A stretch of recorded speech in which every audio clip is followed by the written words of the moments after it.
លឿនឡើងទូទឹកក៏មិនទាន់បើកផងចេញពីផ្លូវទៅជន់ពៀល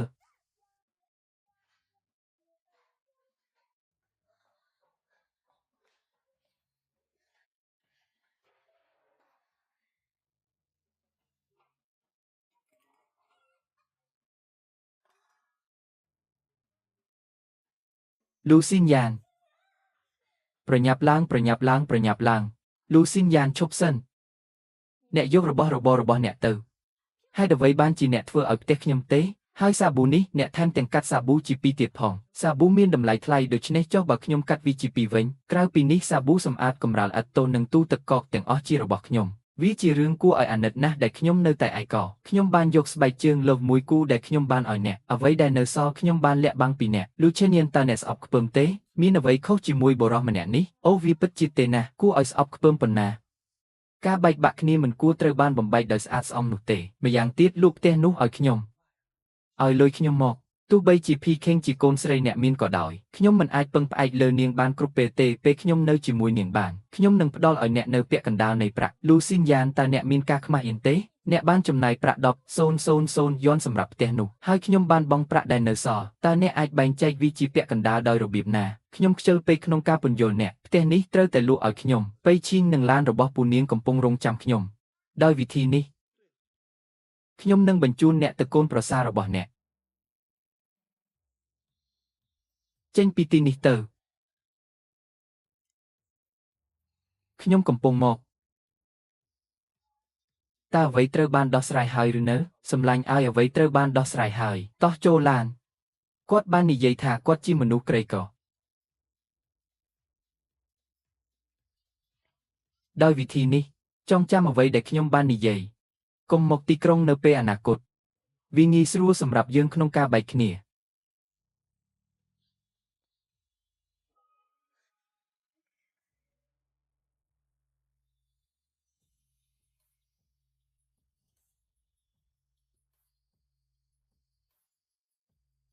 គ្រូបង្រៀន8នាក់មកដល់ទីក្រុងនេះជាពូរបស់ភីខេងខ្ញុំនឹងមិនអនុញ្ញាតឲ្យអ្នកទៅទេសូមអភ័យទោសមកចុះខ្ញុំជាបុរសគ្មានបន្ទាប់ទៀតទេ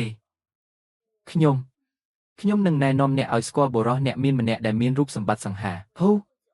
ពូរបស់ខ្ញុំគាត់ទើបតែត្រឡប់មកពីបរទេសគាត់មានទ្រព្យសម្បត្តិច្រើននិងមានអំណាចគាត់ពូកែជាងអ្នកទៅទៀតវាជាកិច្ចព្រមព្រៀងមួយមិនចង់ហៅខ្ញុំថាពូទេភ្លេចវាចោលទៅខ្ញុំមានផែនការមួយអ្នកដឹងទេថាជាអ្វីលោកខេងៀនបានបោកប្រាស់ខ្ញុំព្រោះពូរបស់គាត់ជាបុរសអ្នកមានម្នាក់ក្នុងករណីនេះខ្ញុំនឹងយកពូរបស់គាត់ហើយក្លាយជាគូស្នេហ៍ដ៏មានទ្រព្យសម្បត្តិអស្ចារ្យណាស់ខ្ញុំគាំទ្រអ្នកតើអ្នកដឹងទេថាពូរបស់គាត់ជានរណា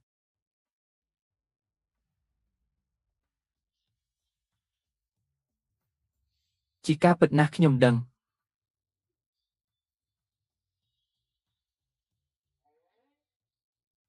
រងចាំបន្តិចតោះទៅទីនោះ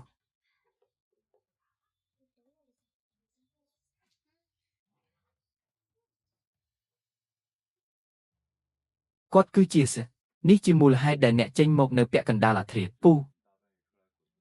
មិត្តស្រីរបស់ខ្ញុំខូចចិត្តណាស់តើអ្នកអាចជួយខ្ញុំបានទេខ្ញុំនឹងមិនធ្វើវាម្ដងទៀតទេពូគឺល្អបំផុតជាវ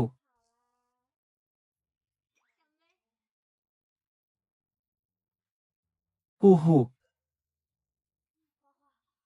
ខ្ញុំនឹងនៅទីនេះជាមួយអ្នកនៅថ្ងៃនេះខ្ញុំនឹងត្រឡប់ទៅមុនគេចូលគេងមុនម៉ោងថែរក្សាខ្លួនខ្ញុំនឹងទៅមុនជាវ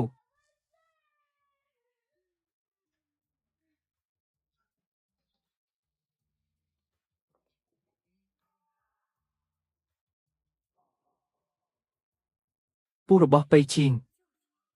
ឱកាសល្អ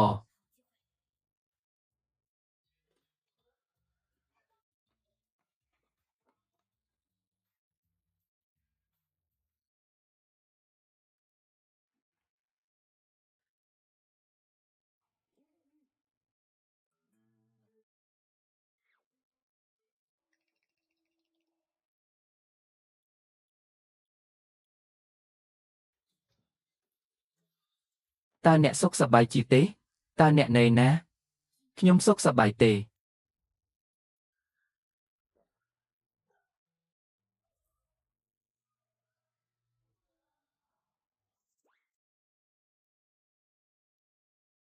លោក Zhang Jian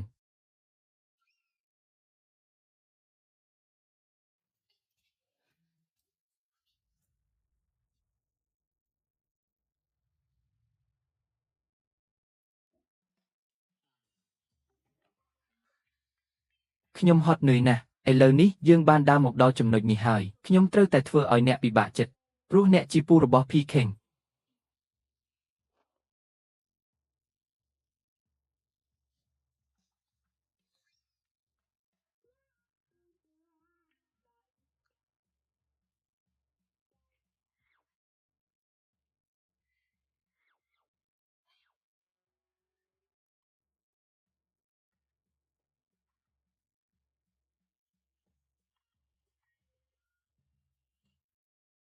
ខ្ញុំមិនបានរំពឹងថាអ្នកនឹងក្លាយជាដៅមុខពីរ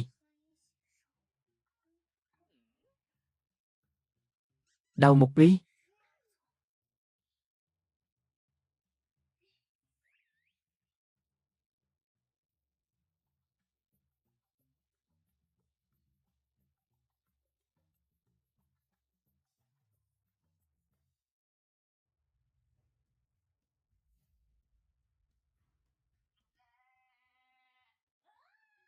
អនុញ្ញាតឲ្យខ្ញុំទៅ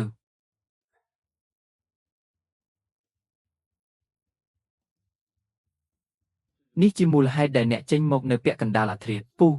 មិត្តស្រីរបស់ខ្ញុំខូចចិត្តណាស់តើអ្នកអាចជួយខ្ញុំបានទេខ្ញុំនឹងមិនធ្វើវាម្ដងទៀតទេលោកម្ចាស់កុំយកខុសអីខ្ញុំទើបតែឃើញអ្នកស្រវឹងដូច្នេះខ្ញុំបាននាំអ្នកចូលទេតើអ្នកកំពុងធ្វើអ្វីនៅពេលនេះខ្ញុំកំពុងថតរូបអ្នកប៉ុន្តែកុំបារម្ភអីលោកខ្ញុំមិនមានពេលធ្វើអ្វីទេខ្ញុំមិនមានពេលថតរូបទេបន្ទាប់មកអ្នកភ្ញាក់ឡើងខ្ញុំស្បោះចំពោះព្រះខ្ញុំពិតជាមិនបានធ្វើអ្វីទេអ្នកត្រូវតែជួយខ្ញុំអ្នកកំពុងព្យាយាមចូលទៅចិត្តខ្ញុំប្រាប់ខ្ញុំតើអ្នកកំពុងធ្វើអ្វីតើខ្ញុំគួរធ្វើអ្វីវាជាការអាម៉ាស់មួយដែលខ្ញុំមិនបានជោគជ័យពីព្រោះខ្ញុំចូលចិត្តអ្នកលោកម្ចាស់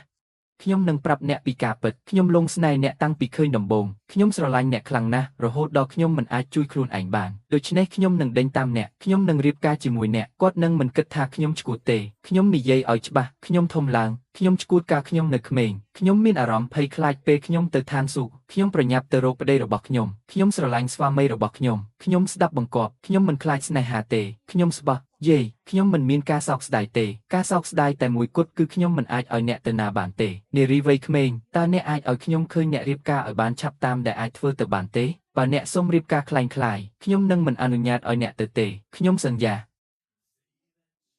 គ្រប់គ្រាន់ហើយខ្ញុំ Zhen Xiaoju ថ្ងៃស្អែកវេលាម៉ោង 9 ព្រឹកជួបគ្នានៅការិយាល័យ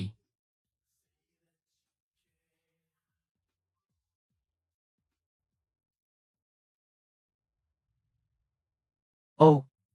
វាងាយស្រួលណាស់ក្នុងការទទួលបានជោគជ័យ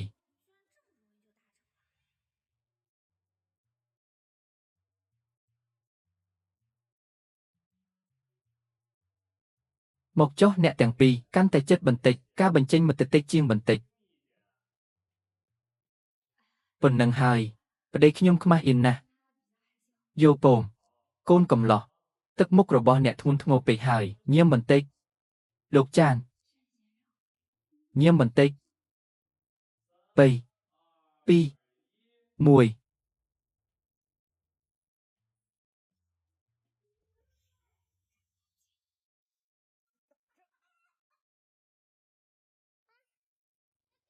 លោកចានតើអ្នកអាចឲ្យខ្ញុំជិះទៅបានទេគ្រាន់តែទៅស្ថានីយ៍រថភ្លើងក្រោមដីចូលទៅក្នុងឡានសូមអរគុណលោកយ៉ែន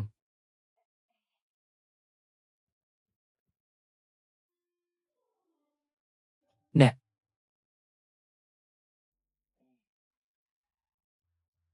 ចាប់ពីពេលនេះទៅយើងជាគូស្នេហ៍ស្របច្បាប់ចាប់ពីពេលនេះទៅខ្ញុំនឹងហៅអ្នកថាស្វាមីបើអ្នកមិនចូលចិត្តវាទេខ្ញុំក៏អាចហៅអ្នកថាបងប្រុសឆាវយូដែរកុំសប្បាយចិត្តលឿនពេកខ្ញុំនឹងទិញរបស់នេះជាមុនសិនកិច្ចសន្យាអាពាហ៍ពិពាហ៍តើនេះមានន័យយ៉ាងណាឆ្នាំដំបូងនៃអាពាហ៍ពិពាហ៍របស់យើងឆ្នាំដំបូងនៃអាពាហ៍ពិពាហ៍របស់យើងឆ្នាំដំបូងចុះមួយឆ្នាំក្រោយវិញការលែងលះបណ្ដោះអាសន្នអ្នកមិនចូលចិត្តវាទេធ្វើជាមីងតូចរយៈពេល1ឆ្នាំថ្លៃយ៉ាងណាក៏ដោយទេខ្ញុំចូលចិត្តវាជាការពិតណាស់ខ្ញុំចូលចិត្តវាបន្ទាប់មកចុះហត្ថលេខាលើកិច្ចព្រមព្រៀងក្នុងអំឡុងពេលរៀបការប្រសិនបើមានរឿងសំខាន់ណាមួយរវាងគូស្នេហ៍ខ្ញុំនឹងទូរស័ព្ទទៅអ្នកនៅពេលណាក៏បានគ្មានវិធីណាទេតំណែងមីងតូចរបស់ខ្ញុំសម្រាប់ឆ្នាំនេះនឹងធ្លាក់ចុះនៅពេលណាក៏បានគ្មានវិធីណាទេតំណែងមីងតូចរបស់ខ្ញុំសម្រាប់ឆ្នាំនេះនឹងធ្លាក់ចុះនៅពេលណាក៏បានតើអ្នកបានសម្រេចចិត្តហើយឬនៅបាទចាសខ្ញុំនឹងចុះហត្ថលេខាលើវាទេខ្ញុំមានអារម្មណ៍ថាត្រូវគេធ្វើខុសពេលខ្ញុំដាក់ទោសមនុស្សអាក្រក់ខ្ញុំនឹងបោះអ្នកចោលមុនទោះបីជាខ្ញុំទទួលបានវិញ្ញាបនបត្រក៏ដោយវាមិនចាំបាច់ទេយើងមិនគួរជួបគ្នាល្អជាងវាសំខាន់ជាងក្នុងការធ្វើជាមិត្តខ្ញុំមិនអាចរងចាំបានទេមុនពេលខ្ញុំវាយអ្នកទាំងស្រុងខ្ញុំមិនអាចបង្ហាញបានទេអត្តសញ្ញាណមីងតូចរបស់ខ្ញុំឆាប់ពេកខ្ញុំមិនអាចបង្ហាញបានទេអត្តសញ្ញាណមីងតូចរបស់ខ្ញុំឆាប់ពេកយល់ព្រមទឹកឃ្មុំទោះបីជាអ្នកមិនស្រឡាញ់ខ្ញុំឥឡូវនេះក៏ដោយប៉ុន្តែខ្ញុំជឿដោយក្តីស្រឡាញ់ដ៏ស្មោះស្ម័គ្ររបស់ខ្ញុំចំពោះអ្នកខ្ញុំពិតជានឹងវាយអ្នកឈប់ឡានស្ថានីយ៍រថភ្លើងក្រោមដីយល់ព្រមអរគុណអូនសម្លាញ់អរគុណអូនសម្លាញ់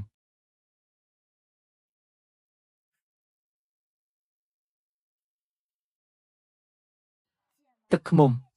អ្នកពិតជាអស្ចារ្យណាស់អ្នកបាននិយាយថាអ្នកនឹងក្លាយជាមីងតូចរបស់ខ្ញុំពីថ្ងៃមុនវាត្រូវបានធ្វើឡើងក្នុងមួយប៉ព្រិចភ្នែកវាគ្មានប្រយោជន៍ទេខ្ញុំមិនដឹងទេតើខ្ញុំអាចធ្វើជាមីងតូចរបស់អ្នកបានប៉ុន្មានថ្ងៃដូច្នេះខ្ញុំចេញមកដើម្បីបង្រៀនអ្នកនៅល្បិចមួយយកវាខ្ញុំសន្យានឹងអ្នកនឹងលងស្នេហ៍នឹងខ្ញុំនេះជាអ្វីអ្នកនឹងឃើញវានៅពេលក្រោយវាជារឿងអាថ៌កំបាំងថ្ងៃនេះជាថ្ងៃដ៏សំខាន់មួយយើងត្រូវទៅប៉មថៃវិញដើម្បីមានពេលវេលាល្អសម្រស់អ្នកទៅតម្រង់ជួរជាមុនសិនរងចាំខ្ញុំនឹងឡើងទៅលេងបៀខ្ញុំនឹងមករកអ្នកពេលក្រោយយល់ព្រមខ្ញុំទើបតែហៅទៅយួនយើងមិនបានជួបគ្នាយូរហើយយល់ព្រមសម្រស់ខ្ញុំសោកស្ដាយណាស់ខ្ញុំរវល់ពេកនៅកន្លែងធ្វើការខ្ញុំមិនអាចចាក់ចេញបានទេវាមិនអីទេយើងនឹងតាក់ទងម្ដងទៀតពេលយើងទំនេរលើកក្រោយយល់ព្រមលេហើយកញ្ញាមីនចៃដន្យមែនយើងជួបគ្នាម្ដងទៀតកញ្ញាមីនចៃដន្យមែនយើងជួបគ្នាម្ដងទៀតត្រឹមត្រូវហើយចាប់តាំងពីយើងជួបគ្នាម្ដងទៀតមកសូមទទួលយករឿងនេះស្រឡាញ់លុយតើអ្នកភ្ជាប់ពាក្យហើយឬនៅទេពេលយើងរៀបការហើយ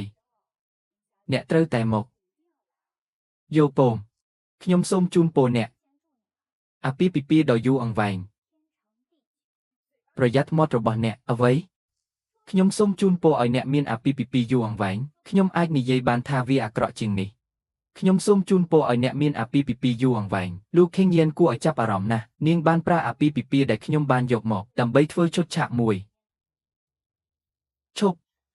ធ្វើឲ្យវាច្បាស់តើអ្នកចង់ដឹងទេសួរប្តីរបស់អ្នកសូមអបអរសាទរទឹកឃ្មុំមីងហ៊ូមានបញ្ហាអ្វីជាមួយអ្នកខ្ញុំគួរតែនិយាយបែបនេះមិត្តរួមថ្នាក់ច្រើនណាស់នៅទីនេះតើអ្នកនឹងមានការជួបជុំគ្នាក្នុងថ្នាក់ទេហើយតើអ្នកមិនបាននិយាយថាអ្នកកំពុងធ្វើការថែមម៉ោងនៅក្រុមហ៊ុនទេហេតុអ្វីបានជាអ្នកនៅទីនេះមីងហ៊ូតើអ្នកឆោតល្ងងឬល្ងងតាំងពីអ្នកបានឃើញវាមកម្លេះតើអ្នកអាចដឹងខ្លួនបន្តិចបានទេហេតុអ្វីបានជាអ្នកត្រូវហែកមុខរបស់អ្នកហេតុអ្វីពួកគេមិនដឹងទេអ្នកមិនដឹងទេទំនាក់ទំនងរបស់ខ្ញុំជាមួយលោកខេងយ៉ាងតើវាមានអ្វីពាក់ព័ន្ធជាមួយខ្ញុំក្រៅពីនេះពូរបស់ខេងយ៉នគឺជាកម្ពុជាទាំង10នាយកប្រតិបត្តិភូមិសាស្ត្រនៅលើពិភពលោកអ្នកមិនសមនឹងផ្ដល់ស្បែកជើងឲ្យគាត់ទេប្រសិនបើខ្ញុំជាបុរសខ្ញុំនឹងអាក្រក់ជាងលោកខេងយ៉ាងទៅទៀតមិនអីទេយាងកុំរំខានគាត់អ្នកស្រីលីនមានចិត្តល្អណាស់អ្នកមិនចាំបាច់ធ្វើពុតនៅទីនេះទេមិនអីទេមីងហ៊ូកុំដាក់អារម្មណ៍ផ្ទាល់ខ្លួនរបស់អ្នកលើអារម្មណ៍របស់មិត្តរួមថ្នាក់របស់យើងឥឡូវនេះអ្នកនៅទីនេះហើយតោះញ៉ាំអាហារជាមួយគ្នាទេឃើញមុខនរណាម្នាក់ហើយខ្ញុំមានអារម្មណ៍ឈឺតើអ្នកកំពុងនិយាយអំពីអ្នកណាតើអ្នកណាឈឺ អ្នកឈឺឈប់អ្នកបានបញ្ជាក់ឲ្យច្បាស់ចេញពីផ្លូវទេថ្ងៃនេះបើអ្នកមិនធ្វើឲ្យវាច្បាស់លាស់ទេកុំគិតអំពីការចាក់ចេញតើអ្នកកំពុងធ្វើអ្វីលេងខ្ញុំ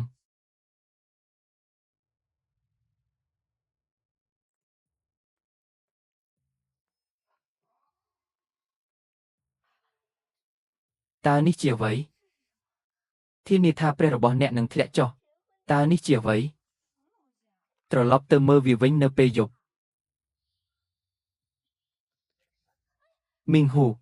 តើអ្នកមិនបានបែកគ្នាជាមួយលោកខេងញ៉ានទេហេតុអ្វីបានជាអ្នកទិញរបស់នេះមាននរណាម្នាក់បានឲ្យវាមកខ្ញុំប្រគល់វាមកខ្ញុំវិញមានអ្នកណាឲ្យវាទៅអ្នកទេអ្នករាល់គ្នាមើលចុះបុរសម្នាក់បានទិញរបស់នេះឲ្យមិញហ៎មីងហ៊ូអ្នកគួរឲ្យស្អប់ខ្ពើមណាស់ខ្ញុំគិតថាអ្នកធ្លាប់នៅជាមួយបុរសប្រៃផ្សេងទៀតលោកខេងញ៉ានបិទមាត់អ្នកហ៊ានធ្វើវាប៉ុន្តែអ្នកមិនហ៊ានឲ្យមនុស្សនិយាយវាទេអ្នកគួរឲ្យស្អប់ខ្ពើមតើអ្នកកំពុងនិយាយអំពីអ្នកណាអ្នកធ្វើឲ្យខ្ញុំស្អប់ខ្ពើមទល់មុខគ្នា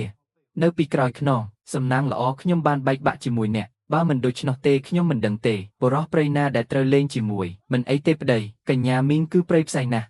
យើងគួរតែគោរពនាងឈីងអ្នកមានចិត្តល្អពេកហើយតើនាងបានធ្វើអ្វីដល់អ្នកនៅពេលនេះអ្នកនៅតែនិយាយជំនួសនាងមីងហ៊ូខ្ញុំមិនបានរំពឹងថាអ្នកនឹងមើលទៅត្រជាក់នៅលើផ្ទៃដីនោះទេនៅក្នុងឯកជនវាខ្វក់ណាស់ខ្ញុំបានទិញសម្លៀកបំពាក់ហេតុអ្វីបានជាអ្នកមិនមករកខ្ញុំនៅយប់នេះកុំប៉ះខ្ញុំតើអ្នកកំពុងធ្វើពុតជាអ្វីខ្ញុំបាននិយាយថាអ្នកក៏អាចធ្វើជាអ្នកត្រួតពិនិត្យរបស់ខ្ញុំបានដែរក្រុមគ្រួសាររបស់ Monitor មិនអាក្រក់ទេតាមខ្ញុំសន្យានឹងអ្នកថានឹងញ៉ាំអាហារឆ្ងាញ់និងផឹកអាហារហឹរអនុញ្ញាតឲ្យខ្ញុំទៅស្រីឆ្កេញីឲ្យហ៊ានវាខ្ញុំយ៉ាងម៉េចគួរឲ្យស្អប់ខ្ពើមអ្នកគ្រប់គ្រងមាននរណាម្នាក់កំពុងបង្កបញ្ហានៅទីនេះអនុញ្ញាតឲ្យគាត់បោះវាចេញអ្នកគ្រប់គ្រងមាននរណាម្នាក់កំពុងបង្កបញ្ហានៅទីនេះអនុញ្ញាតឲ្យគាត់បោះវាចេញហ៊ានបង្កបញ្ហានៅក្នុងឈើវិញឡូវអ្នកពិតជាអន្ទះសារណាស់កញ្ញាភីអ្នកនៅទីនេះហេតុអ្វីមិននិយាយសួស្ដីជាមុនដូច្នេះខ្ញុំអាចទទួលអ្នកដោយផ្ទាល់បានអ្នកគ្រប់គ្រងថ្ងៃនេះជាថ្ងៃល្អសម្រាប់ខ្ញុំនិងមិត្តប្រុសរបស់ខ្ញុំភ្ជាប់ពាក្យខ្ញុំមិនចង់ឲ្យគេរំខានទេអ្នកស្រីភីនិយាយត្រូវតើអ្នកកំពុងធ្វើអ្វី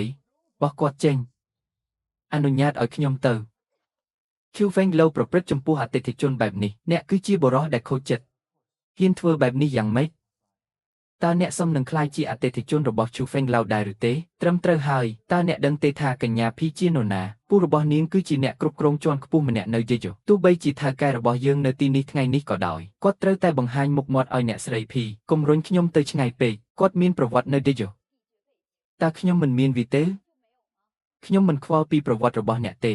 ប្រសិនបើអ្នកមានប្រវត្តិនៅឌីយ៉ូតើអ្នកអាចក្លាយជាបែបនេះដោយរបៀបណាប្រសិនបើអ្នកមានប្រវត្តិនៅឌីយ៉ូទូរស័ព្ទទៅ P King ឥឡូវនេះសូមឲ្យ P King ស្គាល់អ្នកត្រូវបានបោកប្រាស់ដោយក្មេងទំនើងម្នាក់ត្រឹមត្រូវហើយចូលយើងមើលសូមឲ្យយើងមើលតើអ្នកមានប្រវត្តិបែបណាអ្នកពូកែជាងពូរបស់ P King ទៅទៀតហៅគាត់អូព្រះជាម្ចាស់ឲ្យខ្ញុំមិនមានលេខទូរស័ព្ទរបស់ Yen Sha យូទេក្រៅពីនេះសេនសូជូបានទទួលវិញ្ញាបនបត្រប៉ុន្តែវាមិនចាំបាច់ទេកុំហៅគាត់វាជាការប្រសើរជាងកុំហៅគាត់ហេតុអ្វីអ្នកមិនហៅគាត់អ្នកមិនអាចធ្វើពុតបានទៀតទេមែនទេគ្រប់គ្រាន់ហើយអ្នកខ្វក់ហើយគ្មានប្រយោជន៍បោះនាងចេញ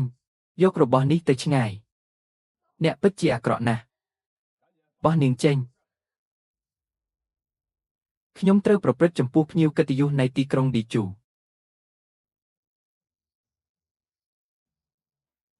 ហេតុអ្វីខ្ញុំមិនដឹងតើភ្ញៀវកិត្តិយសនៃទីក្រុងឌីជូនៅទីនេះថ្ងៃនេះទេ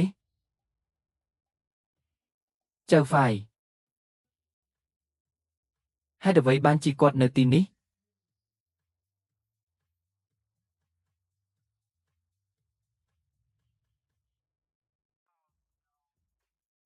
ចៅហ្វាយ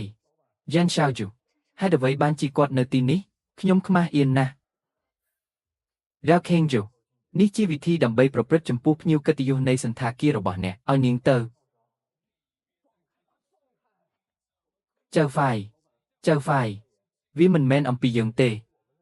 វានិយាយអំពីស្ត្រីម្នាក់នេះនាងបានបង្កបញ្ហានៅក្នុងភោជនីយដ្ឋានចៅហ្វាយក្រុងខេវិញឡូវនិងជាភ្ញៀវកិត្តិយសនៃក្រុងដេជូអ្នកបានមកដល់ពេលត្រឹមត្រូវស្រីឆ្កេញនេះបានលបួងមនុស្សដោយរបស់ដ៏ភ្លឺស្វាងទាំងនេះបើនាងមិនបើកទ្វារឲ្យបុកមនុស្សទេតើនាងមិនគួរត្រូវទទួលទោសទេអ្នកបានលបួងនាងបាត់ចាស់សោះមិនសមហេតុសមផលអ្នកមិនអាចនិយាយបានទេមែនទេអ្នកជាភ្ញៀវកិត្តិយសមែនទេអ្នកលួងលោមស្ត្រីបែបនេះពិតមកទៅអ្នកមិនអាចកុហកខ្ញុំបានទេចៅហ្វាយអ្នកនិយាយត្រូវយើងមិនសមនឹងទទួលបានវាទេប៉ុន្តែមនុស្សមួយចំនួននិយាយត្រូវ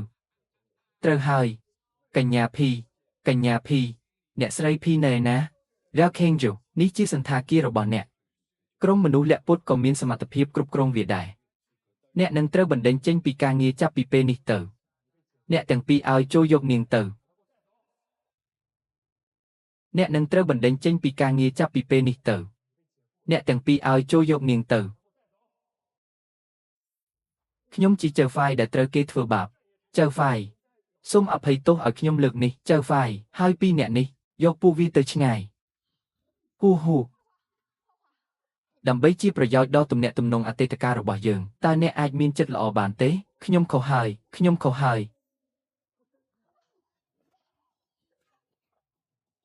គួរឲ្យអាណិតណាស់ភីខេងបានរត់ចេញតោះទៅ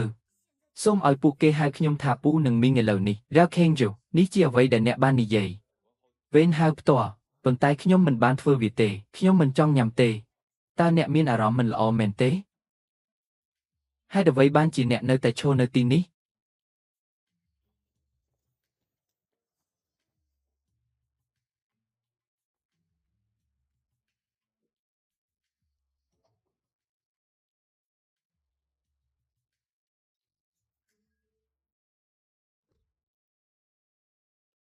តើគាត់ខឹងទេ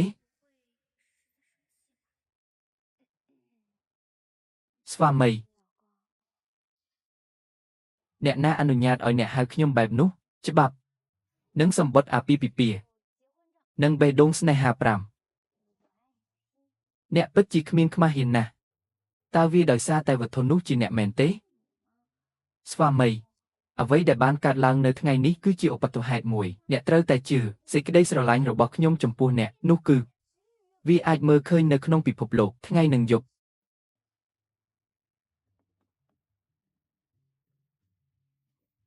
រងចាំស្វាមីរងចាំខ្ញុំចាំសិនណាលោកប្តីតើនេះនៅឯណាផ្ទះរបស់ខ្ញុំលឿនណាស់យើងលឿនណាស់កុំគិតអំពីវាអ្នកសូមគិតអំពីវាដោយខ្លួនឯងរងចាំដើម្បីបង្ហាញពីការដឹងគុណរបស់ខ្ញុំចំពោះស្វាមីជាទីស្រឡាញ់របស់ខ្ញុំបានរៀបចំអំណោយមួយសម្រាប់អ្នកជាពិសេសខ្ញុំមិនចាប់អារម្មណ៍ទេលីនហាវកុំគិតថាខ្ញុំបានជួយអ្នកអាចទាញយកអត្ថប្រយោជន៍ពីវាបានស្វាមីមិនក៏លោកអាចគិតបែបនេះដាក់ខ្ញុំស្រឡាញ់អ្នកហើយខ្ញុំបានទិញអំណោយរបស់អ្នករួចហើយតើវានៅណានៅទីនេះឲ្យវាមកខ្ញុំអ្នកពិតជាឆ្លើយណាស់ស្វាមីក្រពះរបស់ខ្ញុំឈឺភ្លាមតើខ្ញុំអាចប្រើបន្ទប់ទឹករបស់អ្នកបានទេ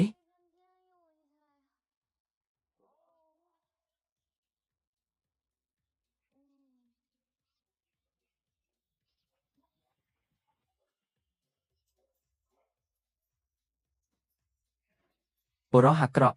អ្នកបាននិយាយថាអ្នកមិនចូលចិត្តវាទេនៅក្នុងโลกនេះអ្នកថែមទាំងបានរៀបចំស្បែកជើងសម្រាប់ខ្ញុំទៀតផងមើលមកខ្ញុំគ្មានអ្វីទេអរគុណហើយលោកប្តីនេះសម្រាប់អ្នក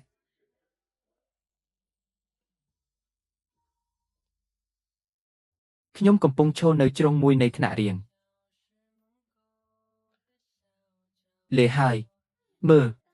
ទោះបីជាយើងមិនអាចនៅជាមួយគ្នាគ្រប់ពេលក៏ដោយប៉ុន្តែរាល់ពេលដែលអ្នកស្លៀកឈុតគេងរបស់អ្នកវាដូចជាអ្នកស្រមៃថាខ្ញុំនៅក្បែរអ្នកតាមវិធីនេះខ្ញុំនឹងនៅជាមួយអ្នកគ្រប់ពេលវេលាអ្នកពិតជាមានចិត្តទូលាយណាស់ខ្ញុំមិនមានអ្វីពាក់ព័ន្ធនឹងអ្នកទេស្វាមីថាប់ខ្ញុំ ថាប់ខ្ញុំនេះជាភស្តុតាងដែលបង្ហាញថាខ្ញុំស្រឡាញ់អ្នកលីនហាវអ្នកមិនចាំបាច់ធ្វើបែបនេះទេវាមានតម្លៃណាស់សូមអភ័យទោសអ្នកកំពុងសម្លឹងមើលខ្ញុំដូចជាខ្ញុំកំពុងកាន់ដៃរបស់អ្នកខ្ញុំមិនបានរំពឹងថាគាត់ជាបុរសទេគាត់មិនដឹងពីរបៀបឡើងដើមឈើនៅផ្ទះទេខ្ញុំចង់នៅជាមួយអ្នកគ្រប់ពេលវេលាលីងម៉ាយ៉ាស៊ួយគាត់គឺជាកម្លាំងមួយតើអាចទៅរួចទេដែលយ៉ែនឆាវមានស្ត្រីផ្សេងអ្នកពិតជាពិបាកណាស់លោកយ៉ែនអ្នកធ្វើឲ្យខ្ញុំខ្លាចអ្នកពោពេញដោយខ្លួនឯងខ្ញុំមិនមែនទេបន្ទាប់មកតើអ្នកខ្លាចអ្វីលោកយ៉ែនសូមប្រាប់ខ្ញុំដោយស្មោះត្រង់តើអ្នកមានស្ត្រីផ្សេងទៀតក្រៅពីខ្ញុំទេតើអ្នកចង់មានន័យយ៉ាងណាសម្លាញ់ឲ្យយើងជាប្តីប្រពន្ធហើយឥឡូវនេះបើអ្នកមានស្រីផ្សេងអ្នកត្រូវប្រាប់ខ្ញុំអ្វីដែលខ្ញុំចង់មានន័យគឺទោះបីជាខ្ញុំមិនអាចស្រឡាញ់អ្នកក៏ដោយខ្ញុំមិនមែនជាស្ត្រីដែលមិនយល់ពីអារម្មណ៍អ្នកដទៃទេទោះបីជាលីនយ៉ងឆេងគឺជាក្មួយប្រុសរបស់ខ្ញុំតើក្មួយប្រុសរបស់ខ្ញុំកូនស្រីរបស់ក្មួយប្រុសស្ត្រីដទៃទៀតក្នុងមាត់របស់អ្នកគឺជារបស់ក្មួយប្រុសរបស់ខ្ញុំកូនស្រីរបស់ក្មួយប្រុសខ្ញុំស្ទើរតែគិតថាខ្ញុំជាស្រីកំណានទេកូនស្រីរបស់ក្មួយប្រុសបៃឈីងនាងត្រឡប់មកវិញឆាប់ម្លេះពូហូក្មួយស្រីរបស់អ្នកក៏នៅទីនេះដែរមែនទេមែនហើយនាងនៅទីនេះហេតុអ្វីបានជាអ្នកមិននិយាយដូច្នេះពីមុនអ្នកមិនបានសួរខ្ញុំទេពូ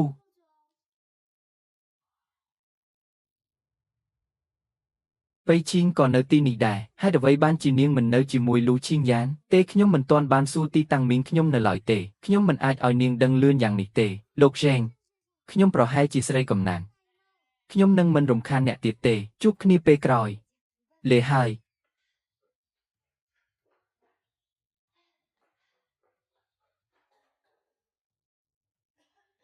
លោកចេងតើវាជានរណាវាជាខ្ញុំអូយកកាបូបក្រដាស់បង្គន់អ្វីក្រដាស់បង្គន់ហេតុអ្វីបានជាខ្ញុំខ្មាស់អៀនម្លេះចុះបើភីខេងឃើញខ្ញុំវិញប៉ុន្តែហេតុអ្វីបានជាសំឡេងនោះស្ដាប់ទៅដូចជាធ្លាប់ឮវាមិនស្ដាប់ទៅដូចលោកខេងយ៉ាងទេ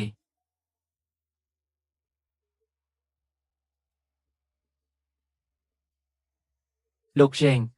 ចូលទៅក្នុងឡានទេចូលទៅក្នុងឡានខ្ញុំមិនចង់ត្រឡប់ទៅវិញតែម្នាក់ឯងទេ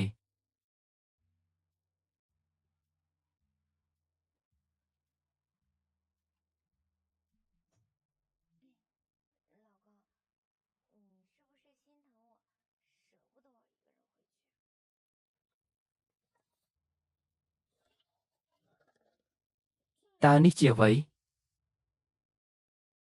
តើនេះជាអ្វីចូលទៅក្នុងឡាន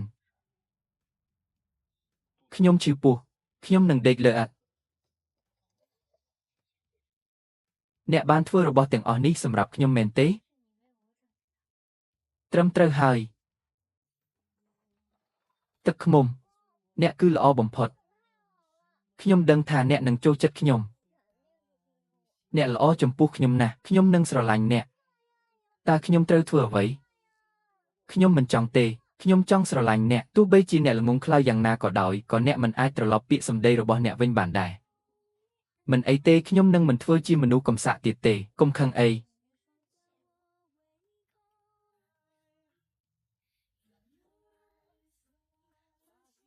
មិនអីទេខ្ញុំដឹងហើយខ្ញុំនឹងមិនធ្វើជាមនុស្សកំសាកទៀតទេ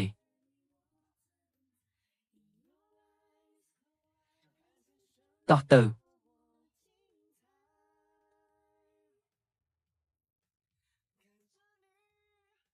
ខ្ញុំចង់នៅជិតបេះដូងរបស់អ្នក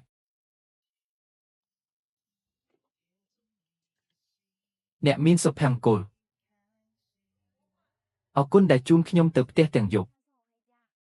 តើអ្នកចង់ឡើងទៅផឹកតែមួយពែងទេតើអ្នកប្រកាសទេថាចង់ឡើងទៅផឹកតែមួយពែងជាការពិតណាស់ឬអ្នកចង់ទុកកង្វល់តូចតាចរបស់អ្នកចំពោះខ្លួនឯងកុំភ្លេចកិច្ចព្រមព្រៀងរបស់យើងមិនអីទេខ្ញុំដឹងហើយខ្ញុំនឹងព្យាយាមឲ្យអស់ពីសមត្ថភាពដើម្បីទប់ស្កាត់ស្នេហារបស់ខ្ញុំចំពោះអ្នកវាល្អណាស់ដែលអ្នកដឹងតោះទៅរាត្រីសួស្តីស្វាមីចាំថានឹកខ្ញុំ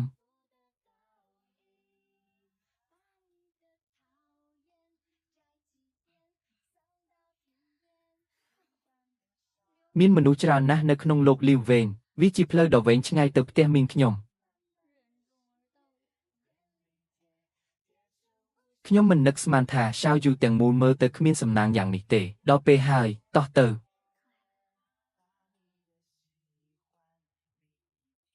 ហេតុអ្វីបានជាមានអ្នកស្រវឹងនៅទីនេះខ្ញុំបានឃើញគាត់ច្រើនដងនៅក្នុងសហគមន៍គាត់មិនមើលទៅដូចជាអ្នកស្រវឹងទេតោះទៅយោពងតើអ្នកកំពុងធ្វើអ្វីតើអ្នកណាជាមនុស្សដែលទើបតែបញ្ជូនអ្នកមកវិញក្មេងស្រីឲ្យនេះជាដៃគូរបស់អ្នកមែនទេយើងវែងខ្វាំងមែនទេតាំងពីស្គាល់គាត់មកនាំគាត់ទៅឆ្ងាយខ្ញុំបានឃើញគាត់ច្រើនដងនៅក្នុងសហគមន៍គាត់ជាមនុស្សស្រវឹងស្រាគាត់មើលទៅមិនមែនជាមនុស្សល្អទេគាត់ស្ទើរតែបំភ័យខ្ញុំស្លាប់មែនហើយក្មេងស្រីឲ្យថែរក្សាគាត់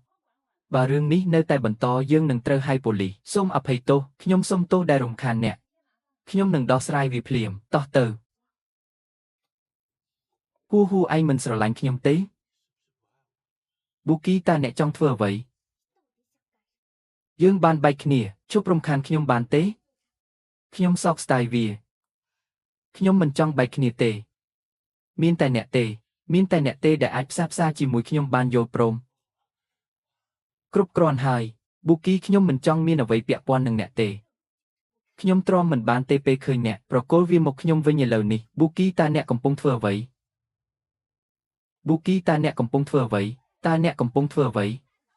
អនុញ្ញាតឲ្យខ្ញុំទៅអ្នកជាបរិសុទ្ធធំម្នាក់អ្នកកំពុងធ្វើបាបក្មេងស្រីម្នាក់លេងខ្ញុំអ្នកជាមនុស្សធំម្នាក់ខ្ញុំជាប្រពន្ធរបស់អ្នកតើអ្នកខ្វល់ពីអ្វីមីងហួរខ្ញុំសុំទោស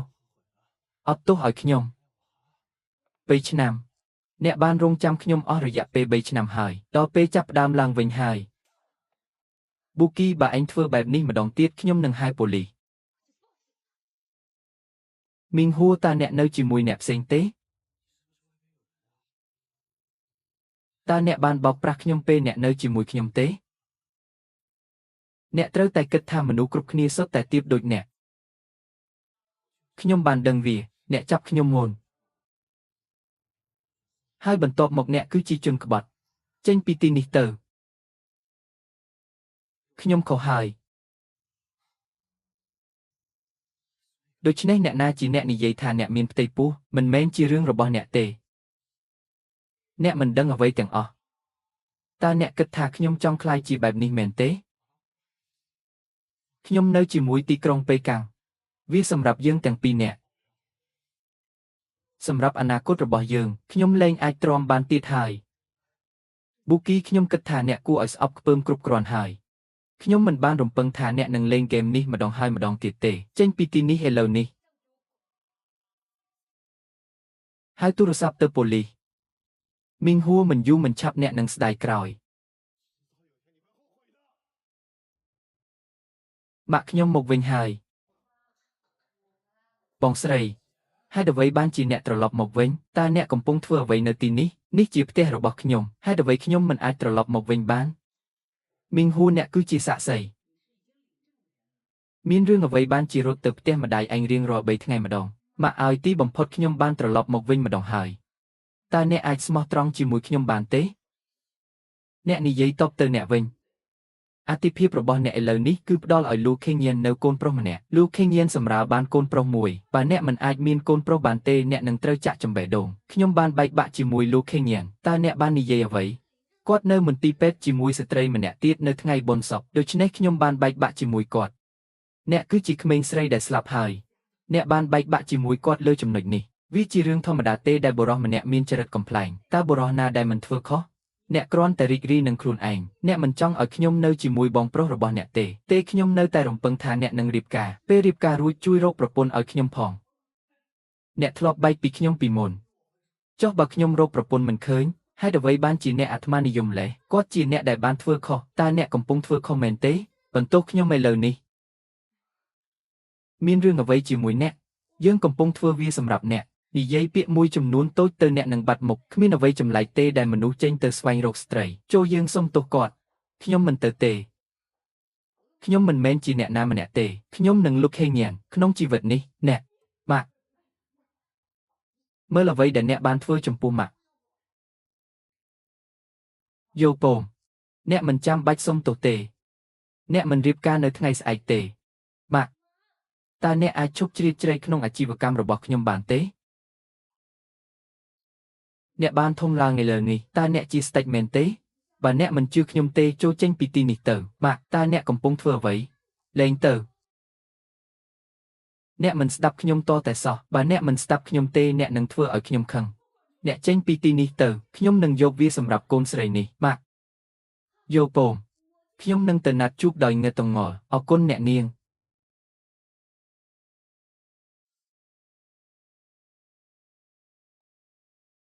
អ្នកគឺកញ្ញាយហួយមិញបាទចាស់សខ្ញុំជាកញ្ញាយូ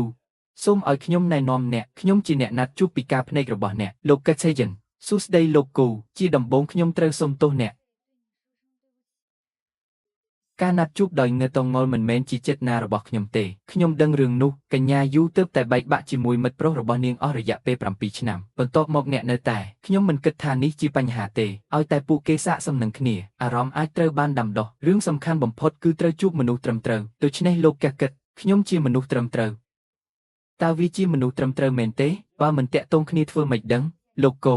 ខ្ញុំមានរឿងចង់និយាយសុំទោសដែលទុកអ្នកចោលដោយឥតប្រយោជន៍តាមពិតទៅខ្ញុំមានមនុស្សដែលខ្ញុំចូលចិត្តខ្ញុំនឹងទៅមុនខ្ញុំពិតជាសុំទោសណាស់ខ្ញុំនឹងជូនអ្នកទៅលេងមិនចាំបាច់ទេឡានដែលខ្ញុំបានហៅបានមកដល់ហើយលោកគូលាហើយ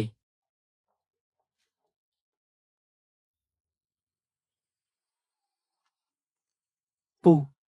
តើអ្នកមានអារម្មណ៍យ៉ាងណាចំពោះការណាត់ជួបដោយងើតងល់នេះមិនអាក្រក់ទេល្អ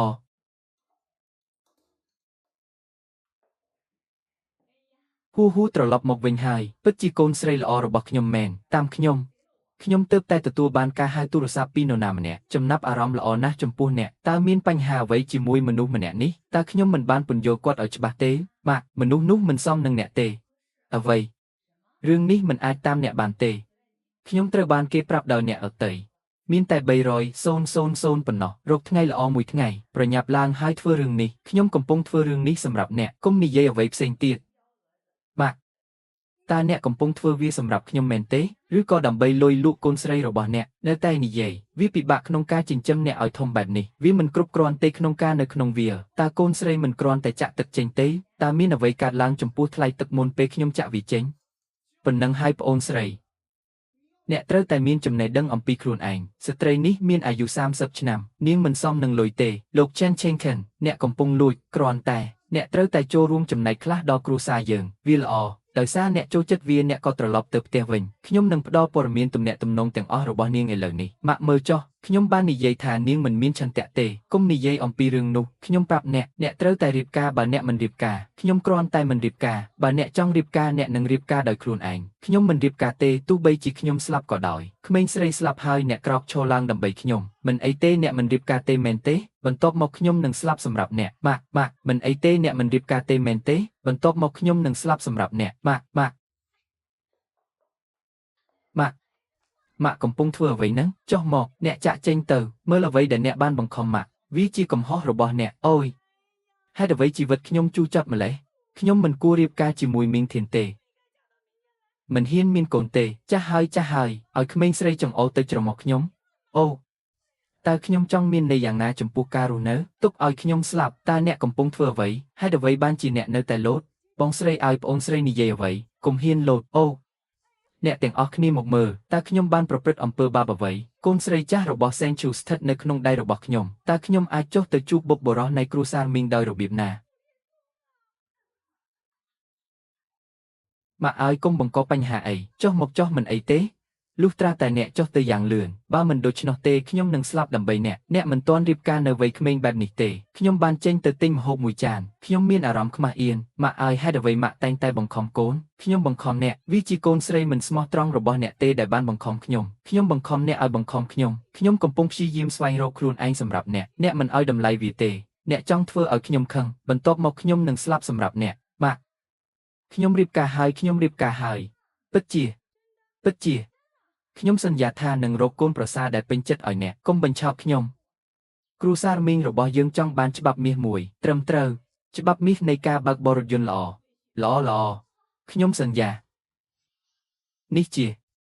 ជាឡានរបស់បងថ្លៃខ្ញុំមាត់របស់អ្នកមិនរាប់បញ្ចូលទេអ្នកត្រូវតែប្រាប់ខ្ញុំមួយពាក្យអ្វីច្បាប់មាសគឺនៅទីនេះអ្វី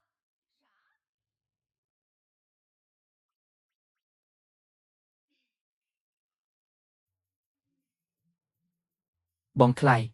ហេតុអ្វីបានជាឡានរបស់អ្នកបងថ្លៃបានចេញទៅណាត់ជួបរថយន្តអ្វី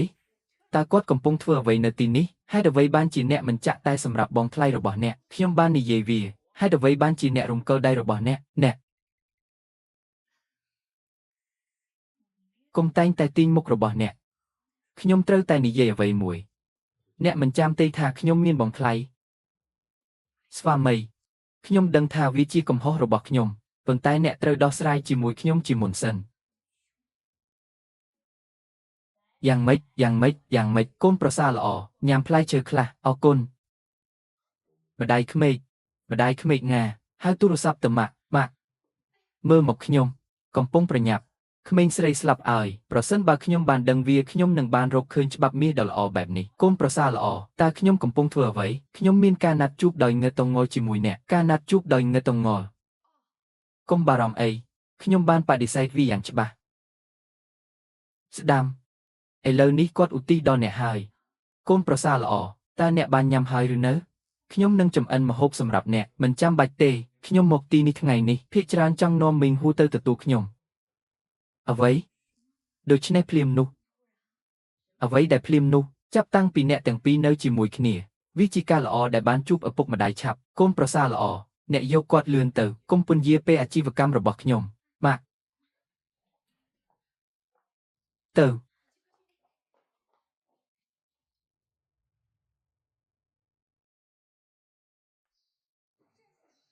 រងចាំខ្ញុំចូលទៅក្នុងឡានលោកសាន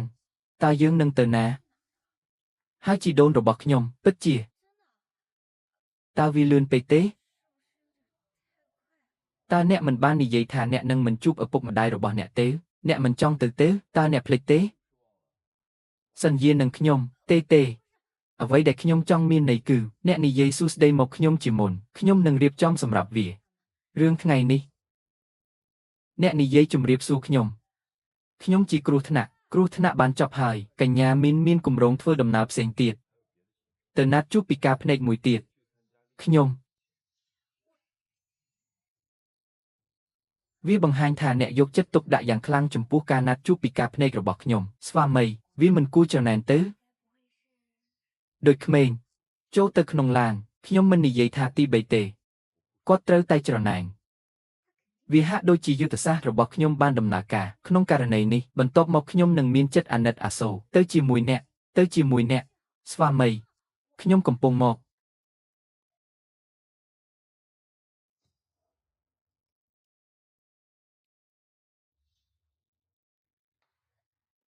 លោកសាន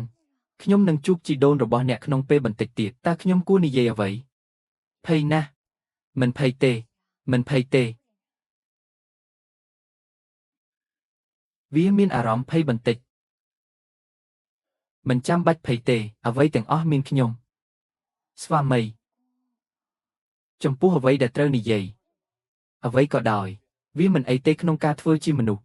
ដរាបណាអ្នកជាប្រពន្ធរបស់ខ្ញុំ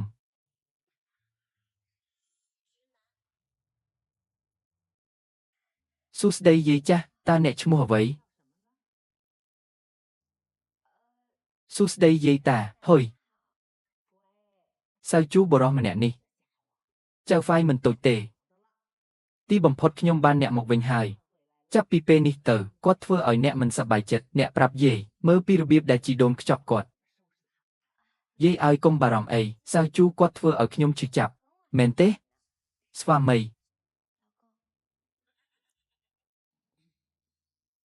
ស្ត្រីចំណាស់ចៅហ្វាយវ័យក្មេងអាចញ៉ាំបានញ៉ាំមុនគេ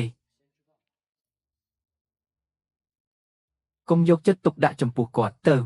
ញ៉ាំយាយកុំមើលឆាវយូជាធម្មតាគាត់គឺបែបនេះតាមពិតទៅគាត់ស្រឡាញ់ខ្ញុំខ្លាំងណាស់គាត់គ្រាន់តែខ្មាស់អៀន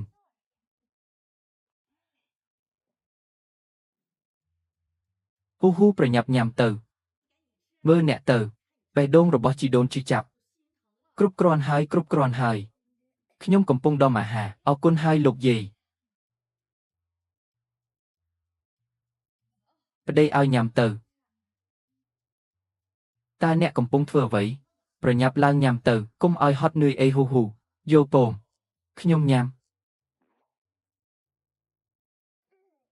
សុខសប្បាយជាទេស្វាមីតើវាឆ្ងាញ់ទេឆ្ងាញ់មកអ្នក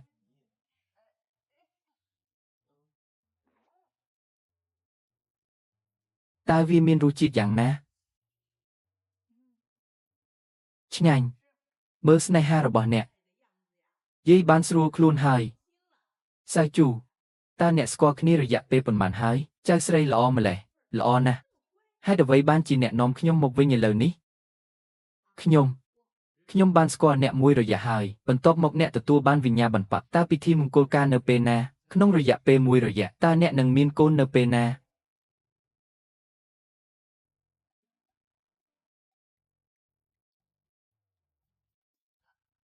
យាយរឿងនេះក្រឡេកមើលឆាវយូអ្វីហេតុអ្វីបានជាអ្នកមិនចង់មានកូនយាយរឿងមានកូនចូលយើងនិយាយអំពីវានៅពេលក្រោយតើអ្នកកំពុងរងចាំអ្វីបើចង់មានកូនអ្នកត្រូវតែក្មេងពេលអ្នកចាស់ទៅវាយឺតពេកហើយយាយរឿងនេះវាមិនមែនជាកំហុសរបស់ឆាវយូទេវាជាកំហុសរបស់ខ្ញុំនេះមានរឿងអ្វីកើតឡើងហេតុអ្វីបានជាវាជាកំហុសរបស់អ្នកគ្រូពេទ្យបាននិយាយថារាងកាយខ្ញុំខ្សោយណាស់បើខ្ញុំមិនថែរក្សាវាឲ្យបានល្អទេខ្ញុំមិនអាចមានកូនបានទេយាយសូមអភ័យទោសខ្ញុំធ្វើឲ្យអ្នកខកចិត្តយាយហ៊ូកុំសោកសៅអីរាងកាយរបស់ស្ត្រីនេះខ្សោយណាស់វាជារឿងធម្មតាប្រសិនបើមានបញ្ហាចូលយើងរកគ្រូពេទ្យដើម្បីព្យាបាលវាតើការព្យាបាលល្អនៅពេលណាចូលយើងនិយាយអំពីវានៅពេលក្រោយអរគុណលោកយាយសៅជូកុំព្រោះតែរឿងនេះអីវាមិនល្អសម្រាប់នាងទេអ្នកត្រូវតែប្រាប់ខ្ញុំឲ្យដឹងអ្នកមានរបស់ល្អផ្ទាល់ខ្លួនយាយកុំបារម្ភអីឆាវយូធ្វើឲ្យខ្ញុំឈឺចាប់ត្រូវទេមិនអាក្រក់ទេល្អគ្រូពេទ្យបាននិយាយថាមិនទាន់យឺតពេលទេ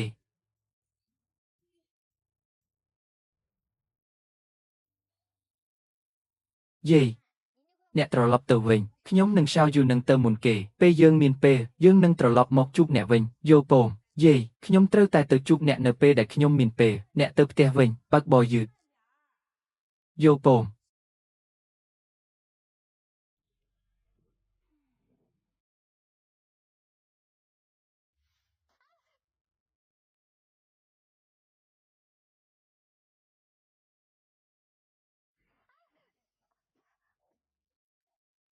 តើអ្នកកំពុងធ្វើអ្វី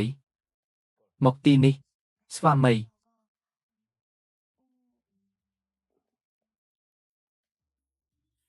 ចាក់សោតើវាលឿនម្ល៉េះស្វាមីនោះតើវាបន្តិចទេលឿនពេកលឿនយោពងនេះជាអ្វីដែលអ្នកចង់បានតើអ្នកកំពុងធ្វើអ្វីនេះមិនមែនជាអ្វីដែលអ្នកអនុញ្ញាតឲ្យខ្ញុំធ្វើទេចុចមុនគេបន្ទាប់មកសាកល្បងខ្ញុំតើអ្នកកំពុងគិតអ្វីនៅក្នុងក្បាលរបស់អ្នកចង់ឃើញមាត់ខ្លួនឯងណាស់វាមិនស្អាតទេ តាខ្ញុំបានធ្វើអ្វីស្វាមីចុះឥឡូវវិញយោពង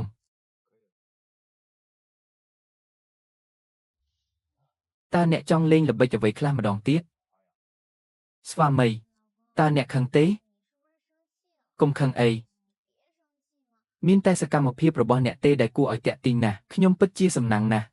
ខ្ញុំមិនអាចទប់អារម្មណ៍របស់ខ្ញុំចំពោះអ្នកបានទេក្នុងករណីអាក្រក់បំផុតអ្នកថើបខ្ញុំវិញក្នុងករណីអាក្រក់បំផុតអ្នកថើបខ្ញុំវិញអង្គុយស្ងៀមប្រសិនបើអ្នកផ្លាស់ទីម្ដងទៀតខ្ញុំនឹងបោះអ្នកចោល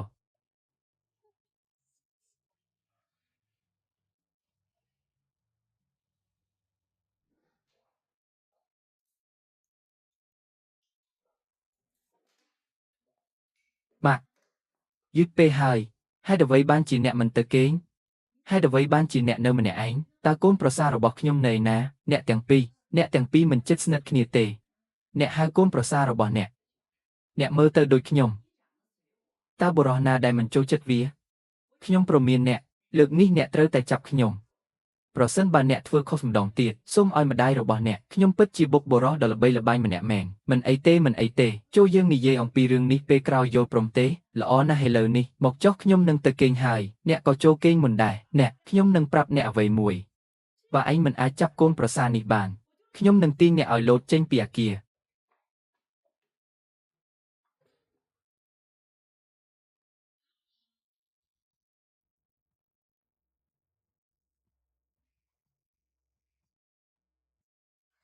សម្រាមងាប់បើខ្ញុំមិនអាចចាប់កូនប្រសារនេះបានទៀតទេខ្ញុំនឹងលោតចេញពីអគារដោយខ្លួនឯងដូច្នេះនៅក្នុងឈុតឆាកចុងក្រោយយើងធ្វើការជាមួយក្រុមជាច្រើននៃក្រុមហ៊ុន Fangs Group អ្នកបាននៅ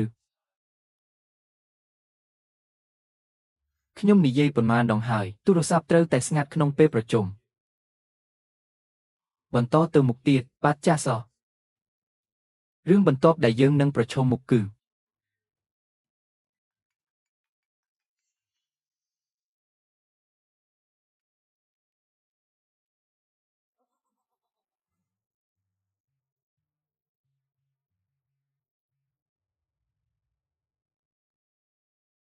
ខ្ញុំ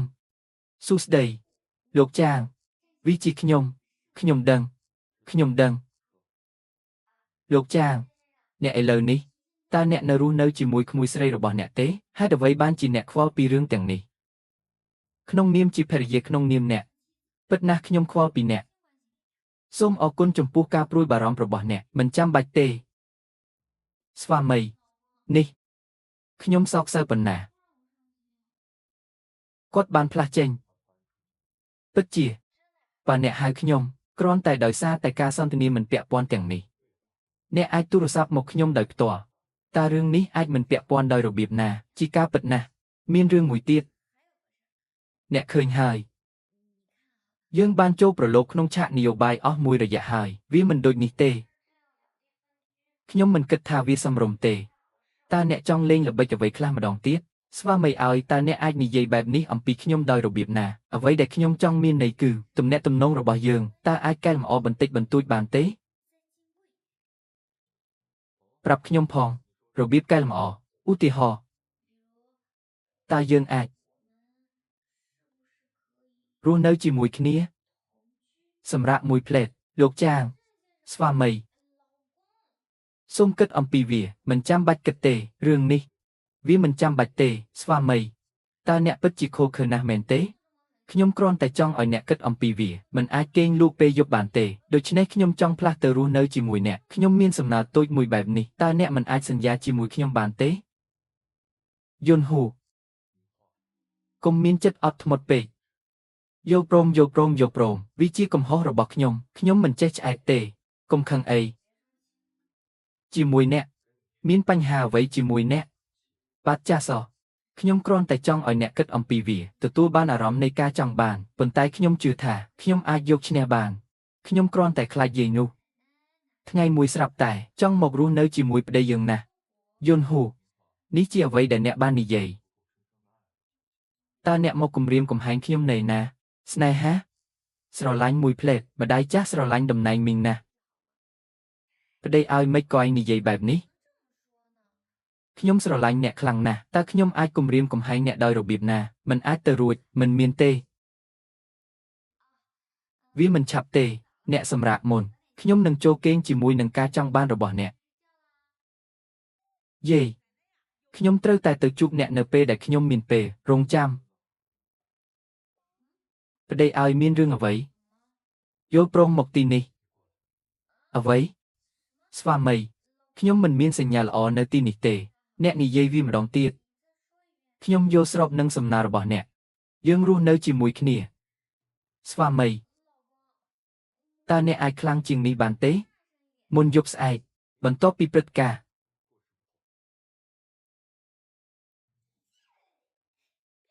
ខ្ញុំមិនជឿទេ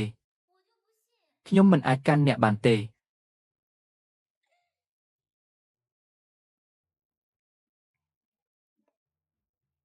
បានបដិសេធ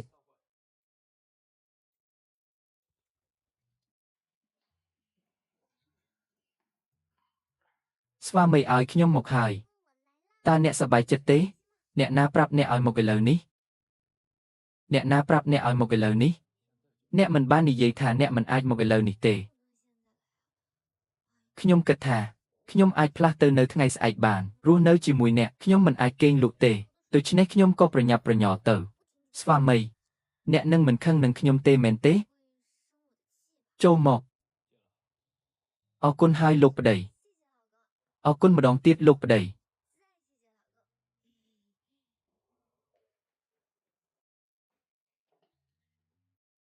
អ្នករស់នៅទីនេះចាប់ពីពេលនេះទៅចុះអ្នកវិញខ្ញុំរស់នៅក្នុងបន្ទប់របស់ម្ចាស់តើអ្នកមិនរស់នៅជាមួយខ្ញុំទេតើអ្នកចង់រស់នៅជាមួយខ្ញុំទេជាការពិតណាស់មិនមែនទេជាការពិតណាស់ខ្ញុំចង់ចុះបើយើងរស់នៅជាមួយគ្នាវិញពិតមកទៅហេតុអ្វីបានជាអ្នកនិយាយដូច្នេះពីព្រោះខ្ញុំស្រឡាញ់អ្នកស្រឡាញ់មនុស្សម្នាក់ខ្ញុំអាចលេងអុកដោយសំឡេងទាបខ្ញុំអាចលេងអុកដោយសំឡេងទាបប្រសិនបើជីដូនមកព្រោះខ្ញុំមិនដឹងពិតមកទៅខ្ញុំនឹងប្រាប់អ្នកពេលជីដូនមកដល់ដោយវិធីនេះសូមប្រាប់ខ្ញុំផងប្រសិនបើអ្នកត្រូវការអ្វីមួយយល់ពងរាត្រីសួស្តីលោកប្តី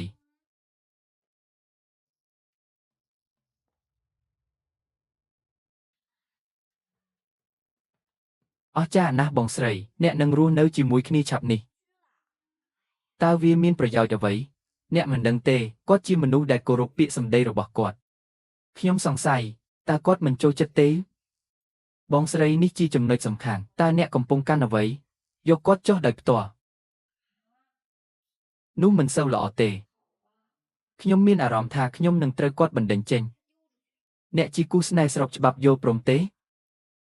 បើវាមិនដំណើរការទេអ្នកអាចធ្វើឲ្យគាត់ស្រវឹងបានបរោះស្រវឹងមិនអាចធ្វើអ្វីបានទេអ្នកនឹងមានផ្ទៃពោះភ្លាមនោះនឹងល្អឥតខ្ចោះអ្នកមិនចាំបាច់ធ្វើអ្វីទេ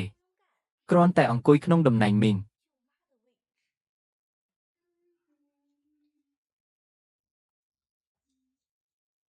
អូ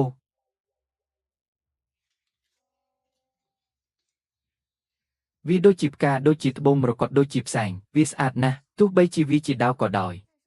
អ្នកនឹងវា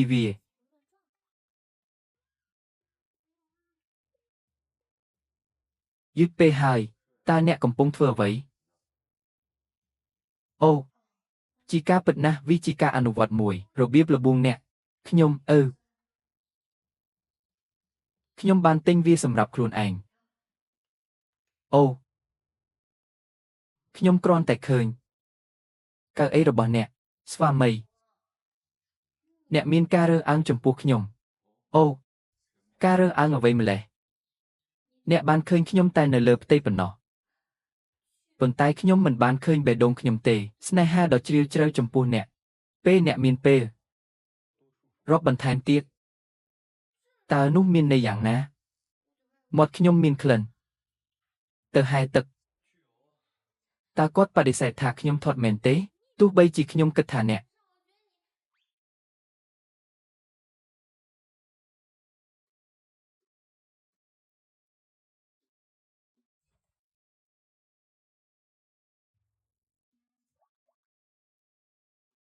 អូអា អូ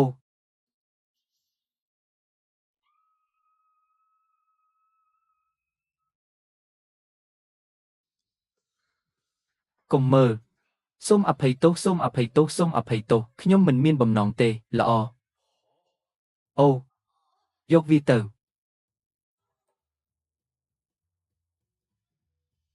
អាលោកយ៉ែងអ្នកជឿខ្ញុំចុះខ្ញុំមិនមានបំណងទេជឿអ្នកចុះខ្ញុំអ្នកពិតជាមិនចាំទេលោកចាងកុំតាមខ្ញុំអីខ្ញុំមិនហ៊ានទេប៉ុន្តែអ្នកកុំអាពិតមកទៅ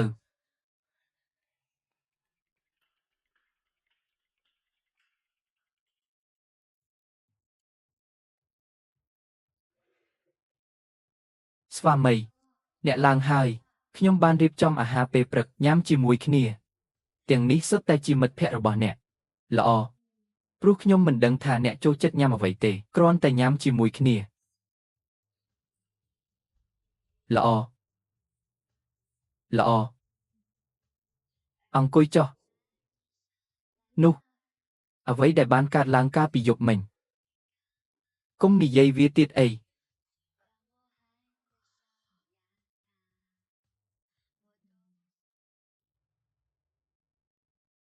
លីហើយលោកប្តី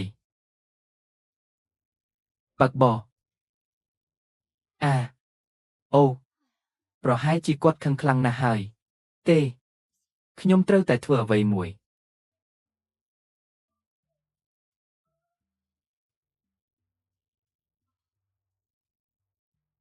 ធ្វើដំណើរដោយសុវត្ថិភាពណាលោកប្តីតើអ្នកចង់បានអ្វីសម្រាប់អាហារពេលល្ងាចខ្ញុំនឹងធ្វើវាសម្រាប់អ្នក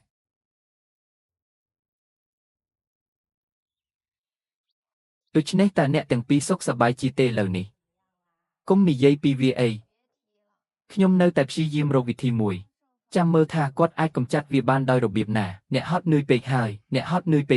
ខ្ញុំមិនគួរធ្វើអ្វីសោះមីងតូចវាមិនល្អដូចនៅជាមួយពូរបស់ខ្ញុំទេជាមួយពូរបស់អ្នកឆ្កងណាស់កិច្ចប្រជុំអូ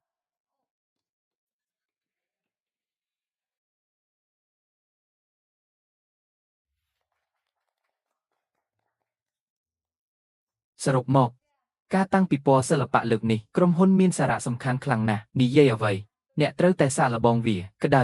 អ្នកទាំងពីរជាអ្នកតំណាងក្រុមហ៊ុនរឿងនេះខ្ញុំនឹងទុកវាឲ្យអ្នកទាំងពីរងាយយកកិច្ចប្រជុំវាជាក្រុមហ៊ុនតូចរបស់យើងតើអ្នកអាចចូលរួមដោយរបៀបណាការតាំងពិព័រណ៍សិល្បៈគឺជាគម្រោងដ៏ធំមួយកុំនិយាយសាកល្បងវាលីនហ៊ូមកជាមួយខ្ញុំនឹងបង្ហាញអ្នកនៅជុំវិញងាយយក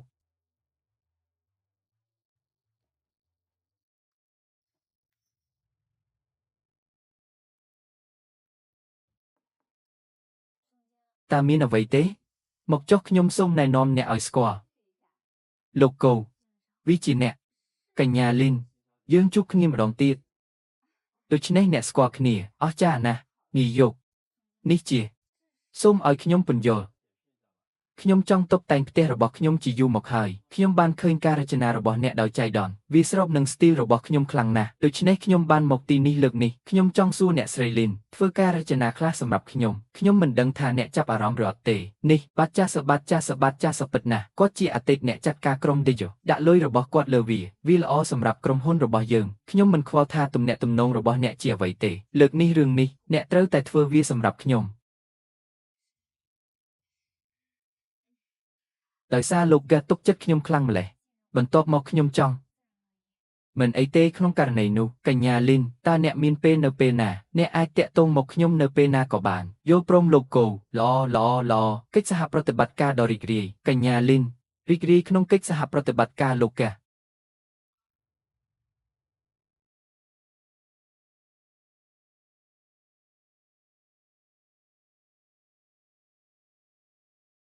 អូនសម្លាញ់សូមធ្វើដំណើរដោយសុវត្ថិភាពល្ងាចនេះចង់ញ៉ាំអ្វីដែរខ្ញុំនឹងធ្វើវាសម្រាប់អ្នកអរគុណ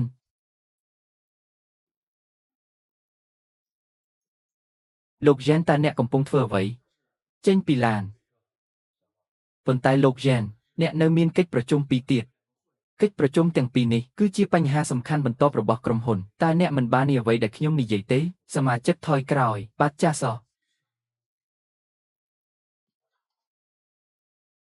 មានរឿងអ្វីកើតឡើងជាមួយឡានរបស់លោកយ៉ែនថ្ងៃនេះខ្ញុំមិនដែលឃើញឡានបែបនេះទេតើអ្នកបានឈប់ពីការងារដោយរបៀបណាមែនហើយសូម្បីតែក្រុមហ៊ុនរបស់ស៊ីវិញក៏ដោយជើងកូនប្រសាររបស់បងស្រីក្រាស់ណាស់អ្នកនិយាយតើលោកយ៉ែនហត់នឿយពេកទេពិបាកនិយាយណាស់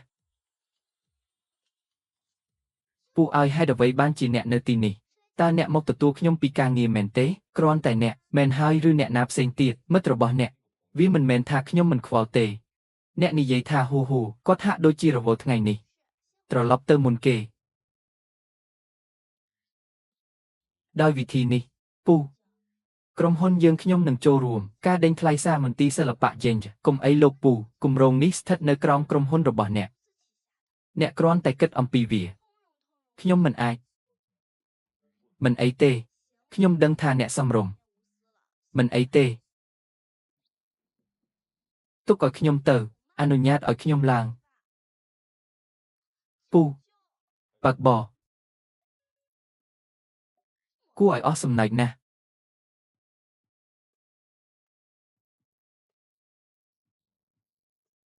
ខ្ញុំកំពុងមក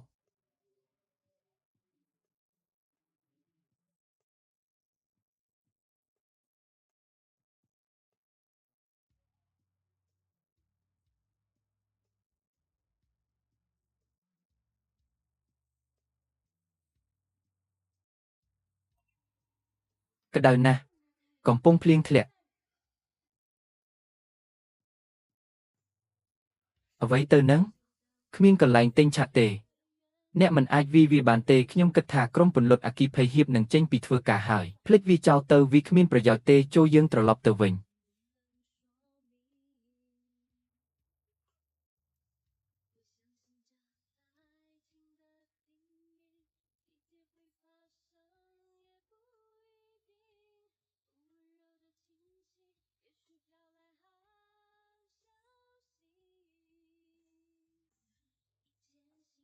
សម្លាញ់ឲ្យអូនមកវិញហើយ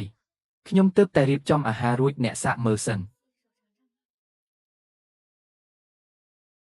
សម្លាញ់ឲ្យមើលចុះទាំងនេះគឺជាមុខម្ហូបដែលអ្នកចូលចិត្តញ៉ាំសាកល្បងមើល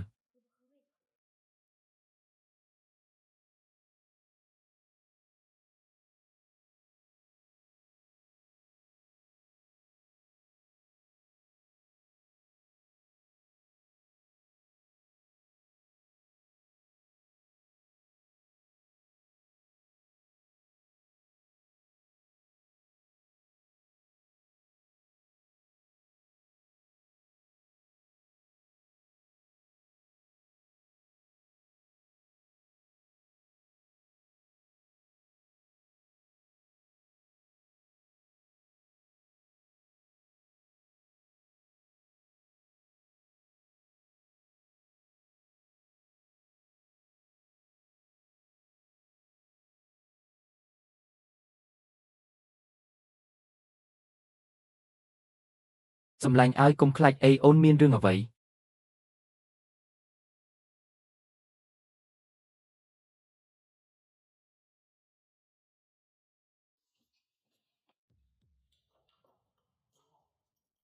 សម្លាញ់ឲ្យកុំខ្លាចអីអូនមានរឿងអ្វី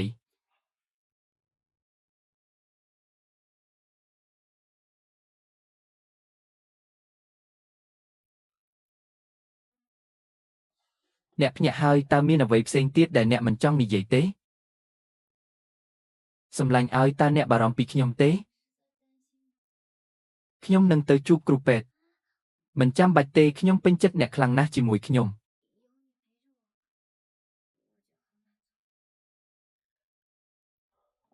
អ្នកមានគ្រុនក្តៅ 39.4 ដឺក្រេហេតុអ្វីមិនប្រាប់ខ្ញុំទើបតែដឹងមានរឿងអ្វី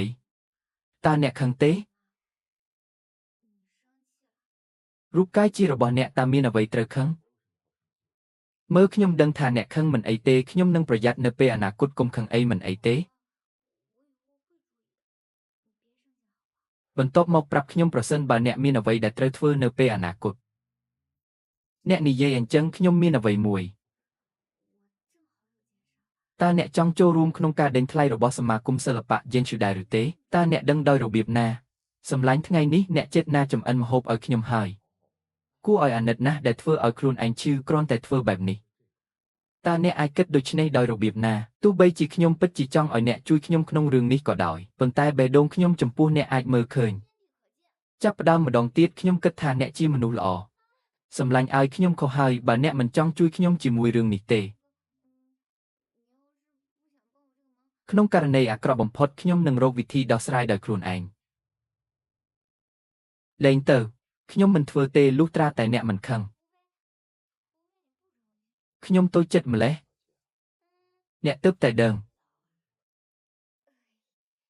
សម្លាញ់ឲ្យហេតុអ្វីអ្នកតែងតែយល់ច្រឡំខ្ញុំគ្រាន់តែខ្វល់ពីអ្នកខ្ញុំនឹងរៀបចំឯកសារសម្រាប់អ្នកចុះរឿងនេះវិញរក្សាសុខភាព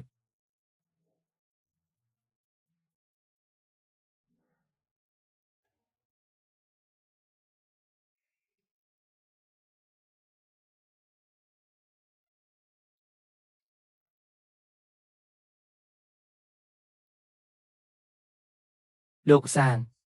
សមាគមសិល្បៈយេនឈូកំពុងរៀបចំកិច្ចប្រជុំដេញថ្លៃដាក់ឈ្មោះឲ្យក្រុមហ៊ុនមីហួរលោកយ៉ែនតើលទ្ធផលយ៉ាងម៉េចដែរគ្រាន់តែដាក់ឈ្មោះមួយតើអ្នកអាចយកវាចុះបានទេចាំមើលអ្នកណាចេញមុខមកហ៊ូរវល់ដេញថ្លៃម្ដងទៀតមែនហើយចិត្តរួចរាល់ហើយតើមានប្រយោជន៍អ្វីបើធ្វើឲ្យរួចឆាប់ខ្ញុំមិនអាចចូលបានតតែសោះខ្ញុំកំពុងស្វែងរកពូរបស់ខ្ញុំឲ្យជួយជាលទ្ធផលគាត់បានបដិសេធខ្ញុំដោយផ្ទាល់ប្តីរបស់អ្នកមិនមែនជាអ្នកគ្រប់គ្រងកម្ពុជាទេហេតុអ្វីអ្នកមិនសូមជំនួយពីគាត់កុំនិយាយពីគាត់អីខ្ញុំបានសួរគាត់ក៏មិនចង់ស្ដាប់ដែរគាត់ទើបតែបដិសេធខ្ញុំមិនដឹងថាត្រូវធ្វើអ្វីទេយើងនៅតែត្រូវរកវិធីដោះស្រាយដោយខ្លួនឯងហេតុអ្វីជីវិតយើងពិបាកម្លេះ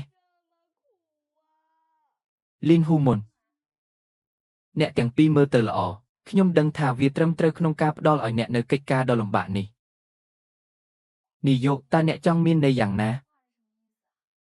ខ្ញុំមិនដឹងទេខ្ញុំមិននឹកស្មានថាអ្នកនឹងចូលរួមក្នុងការដេញថ្លៃនោះទេមែនហើយខ្ញុំមិនបានរំពឹងទុកវាទេតើអ្នកគិតថាអ្នកណាបានជួយខ្ញុំយ៉ាងណាក៏ដោយវាពិតជាមិនមែនជាពូរបស់ខ្ញុំទេពួកខ្ញុំផ្អែមល្ហែមណាស់គាត់នឹងមិនជួយយើងទេតើយ៉ែនឆាយូមែនទេនួនចាំខ្ញុំមុនសិនខ្ញុំនឹងធ្វើការហៅទូរស័ព្ទយកពង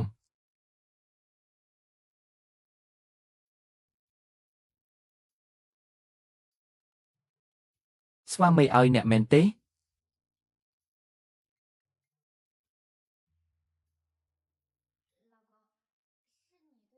អ្វីយើងត្រូវបានជ្រើសរើសឲ្យចូលរួមក្នុងការដេញថ្លៃទោះបីជាអ្នកមិនបាននិយាយអ្វីក៏ដោយប៉ុន្តែខ្ញុំដឹងថាវាត្រូវតែជាអ្នកខ្ញុំបានផ្ដល់ឱកាសឲ្យអ្នកហើយប៉ុន្តែលទ្ធផលត្រូវការឲ្យអ្នកអស៊ូដើម្បីវាដោយខ្លួនឯងដឹងហើយអរគុណប្តីដរាបណាខ្ញុំអាចចូលរួមបានខ្ញុំប្រកាស80ថាខ្ញុំអាចឈ្នះក្មេងនោះបានអ្នកមានចរិតល្អមានមនុស្សមានទេពកោសល្យច្រើនក្នុងការដេញថ្លៃទំនុកចិត្តគឺជារឿងសំខាន់បំផុតគ្រាន់តែរងចាំខ្ញុំនឹងបង្ហាញអ្នកពីគម្រោងនេះខ្ញុំនឹងផ្ញើសារទៅអ្នកចូលយើងនិយាយអំពីវានៅពេលអ្នកទទួលបានវា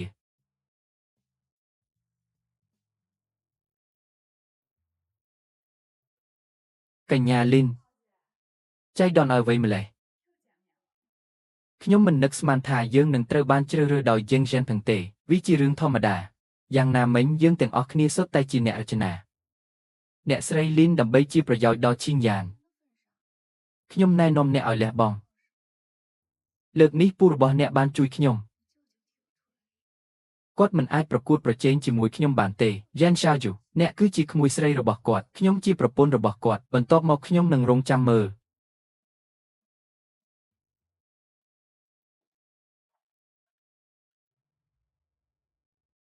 រចនាបាំខ្ញុំមានដំណឹងអាក្រក់សម្រាប់អ្នកមានអ្វីខុសយើងត្រូវបានចាត់តាំងឲ្យទៅខាងក្រោយភីសេងដើម្បីជ្រើសរើសផែនការចៃដន្យឲ្យអ្វីម្លេះមិនអីទេការដេញថ្លៃមិនមែននិយាយអំពីអ្នកណាជាអ្នកដំបូងនិងអ្នកណាជាអ្នកចុងក្រោយនោះទេវានិយាយអំពីកម្លាំងខ្ញុំចង់ឃើញអ្វីដែលល្អដែលគាត់អាចនាំមកមែនហើយហ៊ូផែនការរបស់អ្នកគឺល្អបំផុត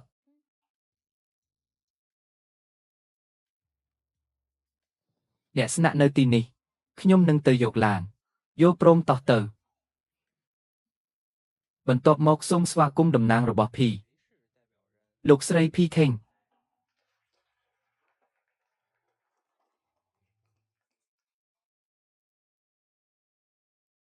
តើនេះជាអ្នកណាខ្ញុំមិនដែលឃើញនាងពីមុនមកទេខ្ញុំបានឮថានាងជាកូនស្រីរបស់ភីនាងមានជាប់ពាក់ព័ន្ធនឹងឌីជូការដេញថ្លៃទាំងនេះត្រូវបានដាក់ជូនដោយយាយយោតើលូស៊ីមិនមានប្រយោជន៍ច្រើនទេនេះជាផែនការរចនារបស់ខ្ញុំអូយវាពិតជាល្អណាស់អូល្អណាស់ខ្ញុំមិននឹកស្មានថាអ្នកស្រីភីនៅក្មេងយ៉ាងនេះទេផែនការរចនាគឺល្អណាស់ប្រហែលជាការដេញថ្លៃនេះវាពិតជាអាចទៅរួចដែលនឹងត្រូវភីផ្ទួរំលំនេះជាកន្លែងសិល្បៈដែលខ្ញុំបានបង្កើតហេតើអ្នកកំពុងធ្វើអ្វីអ្នកកំពុងរារាំងមនុស្សតើអ្នកមានសុជីវធម៌ទេ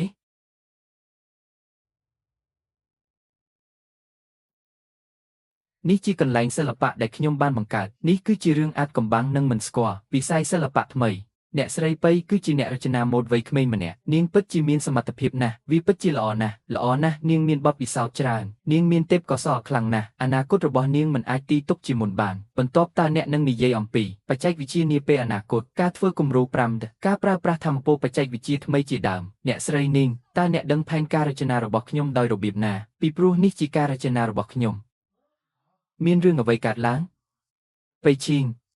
អ្នកប្រើប្រាស់ផែនការរចនាដ៏លំបាករបស់អ្នកដទៃដើម្បីចូលរួមក្នុងការដេញថ្លៃអ្នកជាកូនស្រីរបស់គ្រួសារប៉ៃតើអ្នកអាចធ្វើរឿងឥតខ្មាស់អៀនបែបនេះដោយរបៀបណាអ្នកស្រីនាងអ្នកចង់មានន័យថាអ្នកស្រីភីបានចម្លងអ្នកបាទចាស់សោះតើអ្នកមានភស្តុតាងណាមួយដើម្បីបញ្ជាក់វាទេបាទចាស់សោះសម្រាប់ការដេញថ្លៃនេះខ្ញុំបានចាប់ផ្ដើមរចនាផែនការកន្លះឆ្នាំជាមុនសេចក្តីព្រាងនឹងការរចនាចុងក្រោយទាំងអស់នៅក្នុងកុំព្យូទ័ររបស់ខ្ញុំបន្ទាប់មកសូមយកវាចេញបង្ហាញវាមកយើងបើវាជាការពិតយើងនឹងមិនបោះបង់ឡើយយល់ព្រមសូមរងចាំតើវាអាចទៅរួចដោយរបៀបណា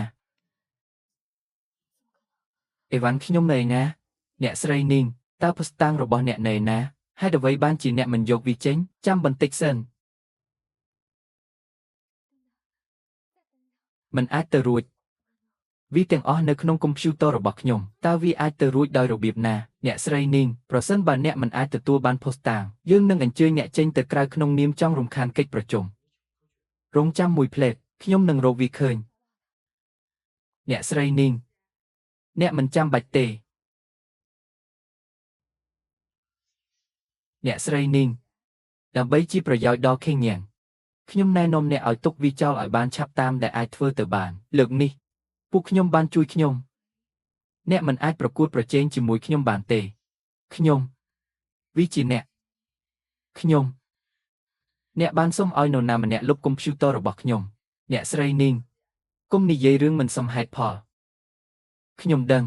ដោយសារតែខេងញ៉ានបានជ្រើសរើសខ្ញុំដូច្នេះអ្នកបានប្រមូលផ្ដុំគ្នាអ្នកស្រីនាងអ្នកស្គាល់គ្នាមែនទេបាទចាស់សោះនាងជាអតីតសង្សាររបស់គូដណ្ដឹងខ្ញុំហេតុអ្វីបានជាអ្នកបង្ខូចកេរ្តិ៍ឈ្មោះនាងចម្លែកមែន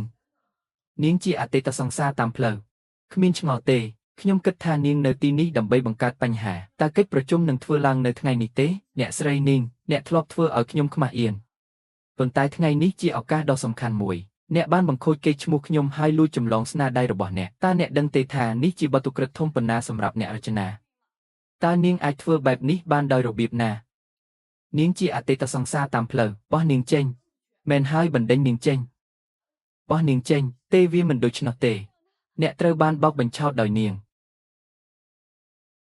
សូមទោសអ្នកទាំងអស់គ្នាសូមអភ័យទោសចំពោះការយឺតយ៉ាវក្នុងករណីនេះ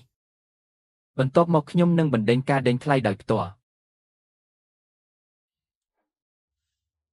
អ្នកស្រីនាងអ្នកមិនបានធ្វើអ្វីខុសទេហេតុអ្វីបានជាអ្នកត្រូវបណ្ដេញចេញអ្នកដែលគួរត្រូវបានបណ្ដេញចេញគឺនាងខ្សែការពារទេទុកឲ្យខ្ញុំទៅខ្ញុំត្រូវបានគេធ្វើបាបខ្ញុំត្រូវបានគេធ្វើបាបទុកឲ្យខ្ញុំទៅអ្នកត្រូវបានបោកបញ្ឆោតដោយនាងចេញពីទីនេះបើអ្នកបង្កបញ្ហាម្ដងទៀតយើងនឹងទូរស័ព្ទទៅប៉ូលីសល្អចាំមើលអ្នកណាបោក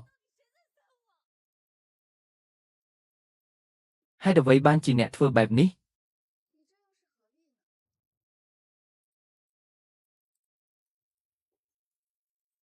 ប្រសិនបើអ្នកបានស្ដាប់ខ្ញុំហើយចាក់ចេញមុននេះអ្នកនឹងមិនត្រូវបានគេធ្វើបាបយ៉ាងនេះទេតើអ្នកណាយកសំណើរបស់ខ្ញុំសម្រាប់អ្នកឆ្លាតណាស់ហេតុអ្វីមិនទីដោយវិធីនេះសូមអរគុណចំពោះសំណើរបស់អ្នកសូមឲ្យខ្ញុំទទួលបានការដេញថ្លៃអ្នកគ្មានខ្មាស់អៀនទុកឲ្យខ្ញុំទៅគ្រប់គ្រាន់ហើយលោកថៃយ៉ានវាជាអ្នកមែនទេខ្ញុំមិនយល់ពីអ្វីដែលអ្នកកំពុងនិយាយទេខ្ញុំនឹងត្រឡប់ទៅមើលអ្នកនៅក្នុងកញ្ចក់វិញអ្នកគួរឲ្យស្អប់ខ្ពើមប្រពន្ធឲ្យតោះយើងទៅលូជីយ៉ានចាំខ្ញុំផង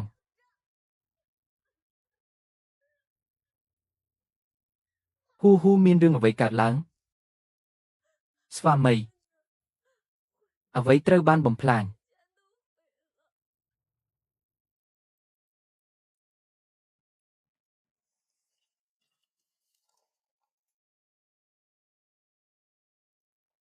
ហេតុអ្វីបានជាអ្នកយឺតម្លេះ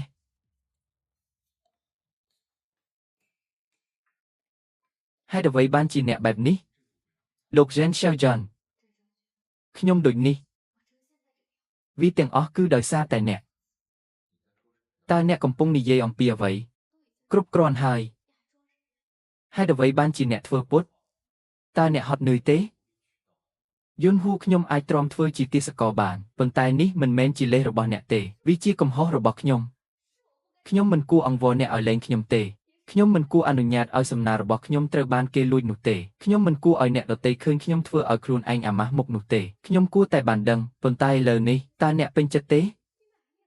យន្តហួរប្រយ័ត្នមាត់ឯងខ្ញុំភ្លេចហើយតើអ្នកជានរណាអ្នកគឺជាប្រធានាធិបតីនៃទីក្រុងឌីជូអានខ្ញុំមិនគួរប្រៀបធៀបជាមួយអ្នកទេខ្ញុំសូមអភ័យទោសដល់អ្នកខ្ញុំលែងស្រឡាញ់អ្នកទៀតហើយខ្ញុំកំពុងចាក់ចេញហេតុអ្វីបានជាអ្នកយឺតម្លេះខ្ញុំមិនចង់ឲ្យអ្នកសុំទោសទេតើអ្នកកំពុងធ្វើអ្វី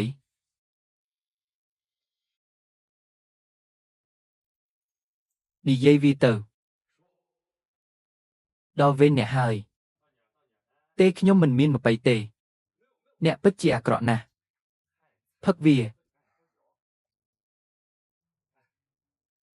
មិនងាយស្រួលទេសម្រាប់អ្នកក្នុងការចេញមកតើអ្នកអាចមានសុភមង្គលបានទេតើអ្នកឈួតមែនទេហេតុអ្វីបានជាអ្នកនិយាយបែបនេះមិនអីទេខ្ញុំនឹងមិននិយាយវាទេប៉ុន្តែអ្នកមិនទាន់រៀបការទេពេលណាទើបយកប្រពន្ធស្អាតរបស់អ្នកមកដើម្បីជួបបងប្អូនយើងជួបនាងឈួតហើយតើអ្នកអាចរៀបការជាមួយនារីឈួតដោយរបៀបណាខ្ញុំស្មានថាអ្នកបានឆ្លុះប្រកែកជាមួយប្អូនថ្លៃស្រីរបស់អ្នកមិនដឹងពីរបៀបនិយាយទេអ្នកមិនចង់បាននាងទេ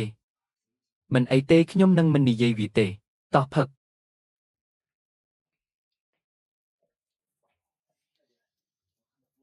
តើនាងនៅណាចូលមកហ៊ូអ្នកមិនអាចផឹកស្រាបែបនេះបានទេអត់ខ្វល់ពីខ្ញុំទេខ្ញុំសោកសៅតើអ្វីទៅដែលល្អអំពី P10 ហេតុអ្វីបានជាពួកគេឆ្លោះគ្នាវាគ្រាន់តែជា P10 ប៉ុណ្ណោះលើកទឹកចិត្តប្រសិនបើអ្នកពិតជាធ្លាក់ចុះមែនអ្នកនឹងស្ថិតនៅក្នុងអន្ទាក់របស់ពួកគេអ្នកនិយាយត្រូវហើយខ្ញុំមិនអាចដួលបានទេខ្ញុំត្រូវការលើកទឹកចិត្តខ្ញុំត្រូវតស៊ូវិញត្រូវហើយសូមសម្រាកបានគ្រប់គ្រាន់ឃើញស្ត្រីនោះនៅទីនោះទេអ្នកទៅ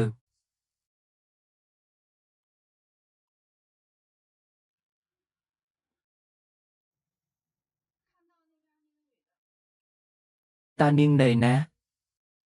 តើនាងមិននៅទីនេះទេខ្ញុំបានឃើញនាងនៅទីនេះ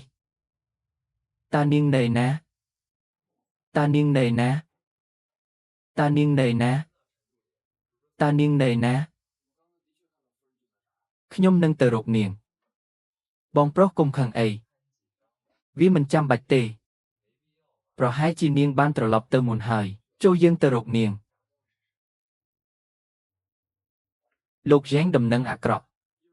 មាននរណាម្នាក់បានឃើញនាងត្រូវបានគេយកទៅឆ្ងាយតើអ្នកណាបានឃើញនាងទៅរកនាង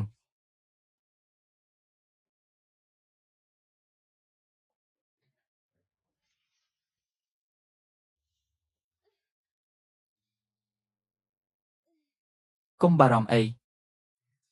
សម្រាប់បន្តិចសិនកុំខ្លាចអីអ្នកនឹងមិនអីទេតើអ្នកកំពុងធ្វើអ្វីទុកឲ្យខ្ញុំទៅខ្ញុំកាន់តែស៊ូខ្ញុំកាន់តែរំភើបកាន់តែរំភើបខ្ញុំកាន់តែរំភើបបាទកុំប៉ះខ្ញុំទេកុំវាយខ្ញុំអីយូទេងខ្ញុំនឹងមិនអនុញ្ញាតឲ្យអ្នកទៅទេខ្ញុំជាប្តីរបស់អ្នកខ្ញុំមិនអាចជួយសង្គ្រោះអ្នកបានទេទុកឲ្យខ្ញុំទៅទុកឲ្យខ្ញុំទៅយូទេងយូទេងយូទេងយូទេងយូទេងតើអ្នកសុខសប្បាយជាទេអ្នកវិកលចរិតតើអ្នកកំពុងធ្វើអ្វីនៅទីនេះតើអ្នកកំពុងធ្វើអ្វីនៅទីនេះមីងហ៊ូខ្ញុំនឹងនាំអ្នកទៅផ្ទះ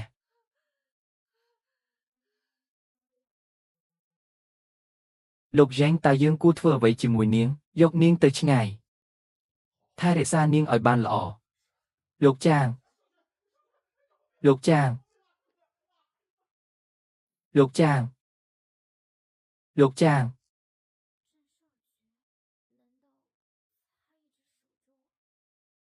លោកចាង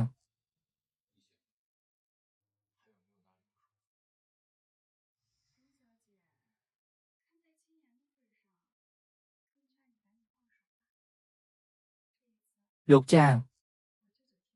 តើអ្នកសុខសប្បាយជាទេលោកចាង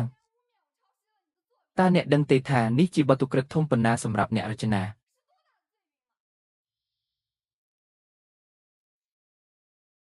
ខ្ញុំនឹងប្រាប់អ្នកពេលអ្នកចេញមកតើអ្នកភ្ញាក់ហើយឬនៅតើអ្នកមានអារម្មណ៍មិនស្រួលខ្លួនទេខ្ញុំនឹងប្រាប់អ្នកពេលអ្នកចេញមកកុំខ្លាចអីតើអ្នកខឹងនឹងខ្ញុំទេតើខ្ញុំហ៊ានខឹងអ្នកដោយរបៀបណាកុំបារម្ភអីខ្ញុំយល់ពីអ្វីដែលអ្នកចង់មានន័យខ្ញុំនឹងចេញពីទីនេះឲ្យបានឆាប់តាមដែលអាចធ្វើទៅបានលីងហួរអ្នកយល់ព្រមរៀបការជាមួយគាត់ប៉ុន្តែអ្នកមិនបានធ្វើទេនោះហើយជារបៀបដែលអ្នកព្យាបាលអារម្មណ៍របស់អ្នកបាទចាស់សោះខ្ញុំដឹងវាជាកំហុសរបស់ខ្ញុំមិនបានប្រព្រឹត្តចំពោះគាត់ឲ្យបានល្អខ្ញុំមិនគិតថាយើងគួរចាប់ផ្ដើមអាពាហ៍ពិពាហ៍នេះទេ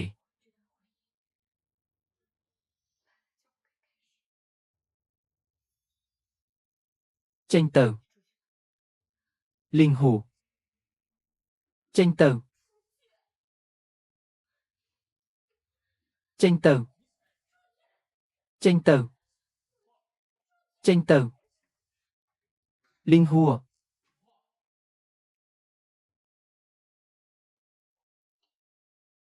ចេញទៅ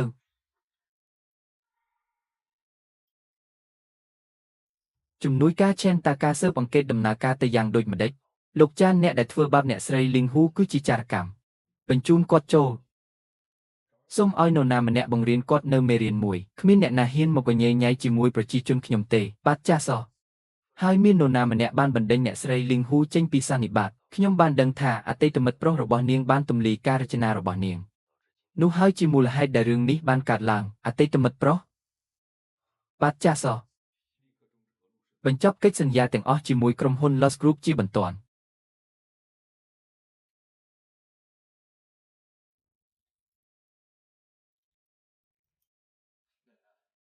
យេ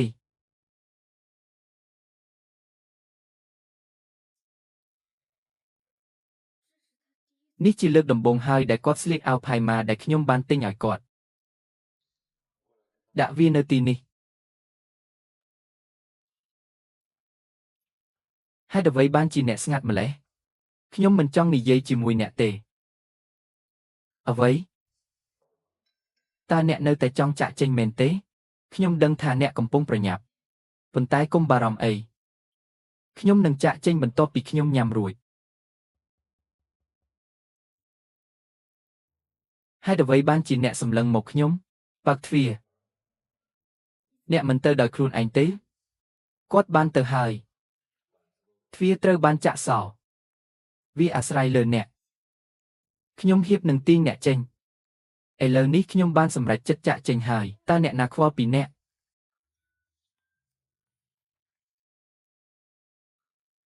Hu hu dê một đò hài.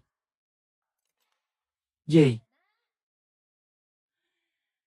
Côn tôi rồi bọc nhóm. Nhóm mình ban khơi nẹ du một hài. Hai đứa vây ban chỉ nẹ skum lẽ. Giá xa dù. Ta nẹ mình ban phía ba hoa ban lọ tế. Cha sai chúប្រព្រឹត្តចំពោះខ្ញុំយ៉ាងល្អហើយអ្វីបានជាអ្នកនៅទីនេះជីដូននឹកអ្នកខ្ញុំបានមកជួបអ្នកហើយអ្វីបានជាអ្នកមិនស្វាគមន៍ខ្ញុំទេខ្ញុំរងចាំមិនទេចង់ឃើញយាយមកដល់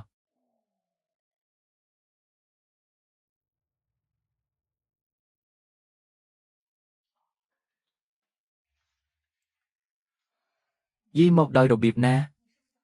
តើអ្នកដឹងរួចហើយឬនៅខ្ញុំមិនដឹងពីរបៀបរកនាងទេតើខ្ញុំអាចធ្វើអ្វីបានប្រសិនបើអ្នកគិតថារូបរាងរបស់យាយប៉ះពាល់ដល់ការចាក់ចេញរបស់អ្នកខ្ញុំអាចពន្យល់នាងសម្រាប់អ្នកបានហើយអ្វីបានជាអ្នកប្រញាប់អ្នកមិនចាក់ចេញទេខ្ញុំកំពុងជួយអ្នកបន្ទាប់មកអ្នកមិនចាំបាច់ប្រញាប់ប្រញ័របែបនេះទេស្ត្រីចំណាស់រូបនេះមិនសូវមានសុខភាពល្អទេបើនាងដឹងថាខ្ញុំកំពុងបែកគ្នាជាមួយចាសៅជឺខ្ញុំមិនដឹងថាត្រូវធ្វើអ្វីទេបន្ទាប់មកតើអ្នកនឹងធ្វើអ្វីភ្លេចវាចោលទៅខ្ញុំនឹងប្រាប់អ្នកពេលជីដូនចាក់ចេញវាមិនមានន័យថាខ្ញុំមិនចាក់ចេញទេខ្ញុំគ្រាន់តែបារម្ភពីរឿងនោះប្រសិនបើយាយដឹងវានឹងប៉ះពាល់ដល់សុខភាពរបស់គាត់យល់ពងសម្រាប់យាយសាជូហោះហោះផឹកស៊ុបនេះយាយតើនេះជាអ្វីខ្ញុំបានចំណាយប្រាក់ច្រើនណាស់ដើម្បីរកស៊ុបនេះវាល្អសម្រាប់សុខភាពរបស់អ្នកផឹកវា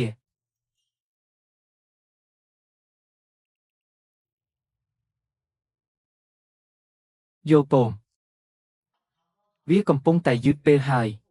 ត្រឡប់ទៅបន្ទប់របស់អ្នកវិញហើយដេកចុះរាត្រីសួស្ដីលោកយាយរាត្រីសួស្ដីលោកយាយតើអ្នកកំពុងធ្វើអ្វីតើអ្នកចង់ឲ្យជីដូនដឹងទេយើងបែកគ្នាហើយឬនៅបន្ទាប់មកអ្នកប្រាប់ខ្ញុំវាឈឺចាប់ពេលអ្នកទាញខ្ញុំ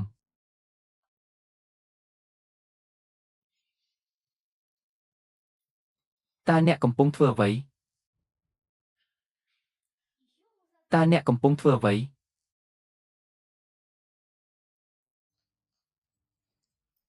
អង្គុយចុះអង្គុយចុះរងចាំបន្តិចយ៉ាងដូចម្ដេចស្រែកស្រែកយ៉ាងដូចម្ដេចអ្វីក៏ដោយ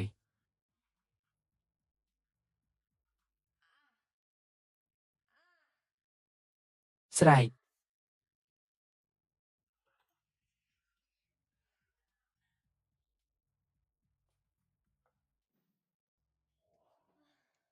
ទីបំផុតខ្ញុំក៏ចាក់ចេញទៅហើយ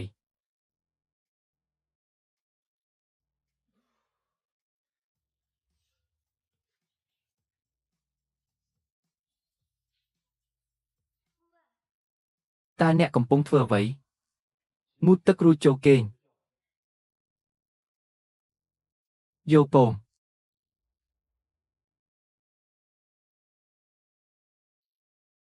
អំពីការដេញថ្លៃលូខេញៀនលួចផែនការរបស់អ្នកខ្ញុំបានសួរនរណាម្នាក់បញ្ចប់កិច្ចសហប្រតិបត្តិការទាំងអស់ជាមួយក្រុមហ៊ុន Lost Group លូឈីញ៉ានបាត់ចាសោ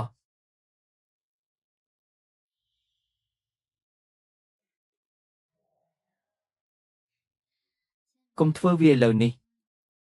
ផែនការអ្វីការដេញថ្លៃសម្រាប់សាលមន្ទីរសិល្បៈនៅទីក្រុងប៉េកាំងការដេញថ្លៃសម្រាប់សាលមន្ទីរសិល្បៈនៅទីក្រុងប៉េកាំងរួចរាល់ឈីញ៉ានចូលគេងទៅ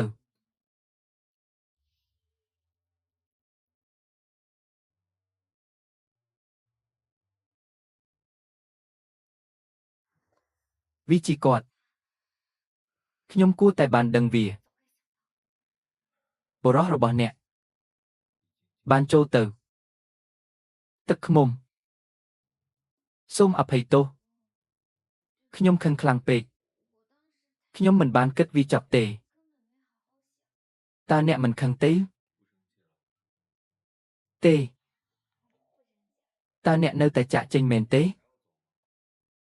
ទឹកឃ្មុំគេនិយាយថាយើងអាចនៅជាមួយគ្នាបាន100ឆ្នាំយើងអាចនៅជាមួយគ្នាបាន1000ឆ្នាំយើងជាឆ្លោះប្រកែកគ្នាបន្តិចគូស្នេហ៍សម្លាញ់ឲ្យអ្នកមានចិត្តទូលាយណាស់កុំខឹងនឹងខ្ញុំលោកអូនលោកអូនលោកអូនលោកអូន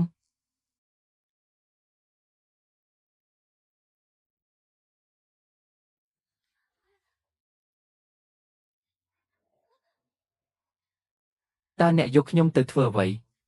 អ្នកចូលចិត្តខ្ញុំពេលដែលអ្នកចង់បានខ្ញុំហើយចាក់ចេញពីខ្ញុំនៅពេលដែលអ្នកមិនចង់បានខ្ញុំទេអូនសម្លាញ់អ្នកយល់ច្រឡំខ្ញុំមិនមានន័យបែបនោះទេបន្ទាប់មកតើអ្នកចង់មានន័យយ៉ាងណាខ្ញុំវាអាស្រ័យលើអ្នកក្នុងការបង្កបញ្ហានាពេលបច្ចុប្បន្ននេះតាំងពីដឹងថាខ្លួនឯងខុសតើខ្ញុំគួរដាក់ទោសអ្នកដោយរបៀបណាតើខ្ញុំគួរដាក់ទោសអ្នកយ៉ាងដូចម្តេច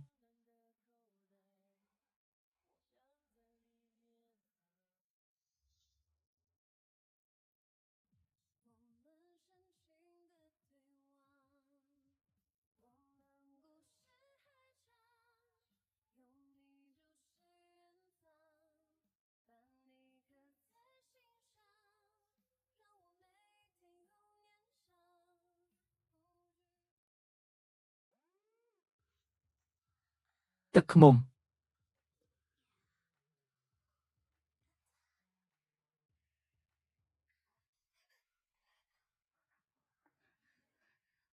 ខ្ញុំមិនមានន័យបែបនោះទេខ្ញុំដឹងបំពង់ក៏របស់អ្នកហេតុអ្វីបានជាមុខរបស់អ្នកក្តៅខ្លាំងម្ល៉េះមុខខ្ញុំក៏ក្តៅដែរវាជាយាយស៊ុបនោះខ្ញុំបានបន្ថែមអ្វីមួយទៅវាតើយើងគួរធ្វើអ្វីខ្ញុំនឹងទៅលាងចាន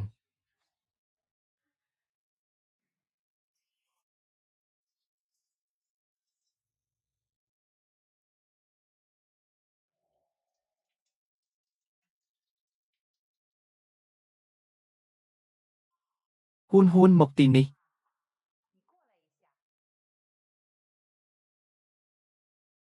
យាយនាពេលអនាគតប្រសិនបើមានអ្វីមួយប្រាប់ខ្ញុំភ្លាមតើអ្នកឲ្យខ្ញុំទេខ្ញុំយល់ហើយយាយកុំបារម្ភអីកុំមើលទៅឆាវយូគាត់មានទឹកមុខត្រជាក់ពេញមួយថ្ងៃប៉ុន្តែវាជាលើកដំបូងដែលខ្ញុំបានឃើញគាត់យកចិត្តទុកដាក់ចំពោះក្មេងស្រីម្នាក់ខ្លាំងណាស់បើគាត់មិនបានប្រាប់ខ្ញុំនៅថ្ងៃនេះទេខ្ញុំមិនដឹងទេអ្នកធ្លាប់មានការប៉ះទង្គិចខួរក្បាលយាយអ្នកបាននិយាយថាយិនឆាវយូប្រាប់អ្នកមកបាទចាស់សោះប៉ុន្តែឥឡូវនេះខ្ញុំឃើញអ្នកទាំងពីរមានភាពស្និទ្ធស្នាលខ្លាំងណាស់ខ្ញុំធូរស្រាលហើយខ្ញុំកំពុងចាក់ចេញត្រឡប់មកជួបខ្ញុំវិញឲ្យបានញឹកញាប់ជាងនេះយោពងយាយឲ្យថែរក្សាខ្លួនផង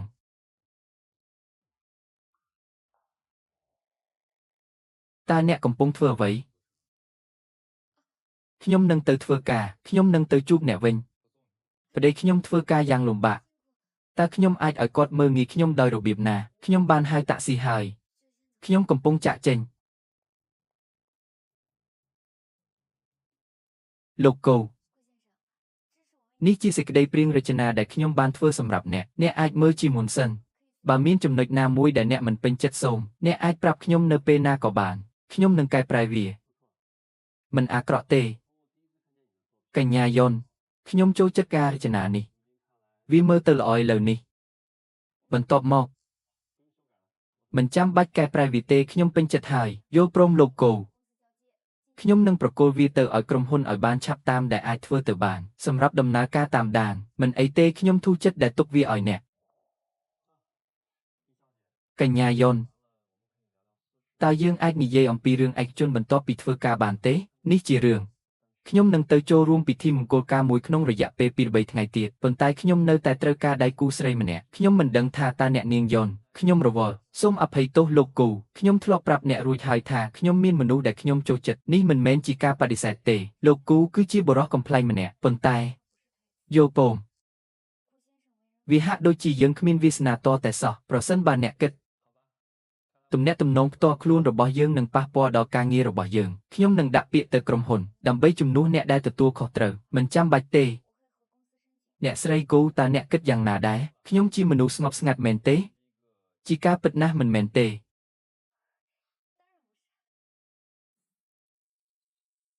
មីងហួរហេតុអ្វីបានជាអ្នកម្ដងទៀតហេតុអ្វីបានជាអ្នកលងបន្លាចខ្ញុំអ្វីតើអ្នកបានធ្វើអ្វីដែលអាក្រក់ដែលអ្នកមើលមិនឃើញមនុស្សមែនទេខ្លាចឃើញខ្ញុំខ្លាំងម្ល៉េះគាត់មិនត្រូវដឹងទេថាមាននរណាម្នាក់បានយកគាត់ទៅការពីលើកមុនយ៉ាងណាមិញខ្ញុំនៅតែមានចំណុចទាញរបស់មនុស្សដែលបានប៉ះគាត់និយាយពីថាខ្ញុំមិនបានឃើញអ្នកយូរមកហើយតើអ្នកមិនមានឆន្ទៈក្នុងការតាមខ្ញុំគ្រប់ពេលហេតុអ្វីមិនទៅផ្ទះយកកញ្ចក់មកមើលដើម្បីមើលខ្លួនឯងតើអ្នកគិតថាអ្នកជារ៉ុំបឺមែនទេមនុស្សគ្រប់គ្នាចូលចិត្តអ្នក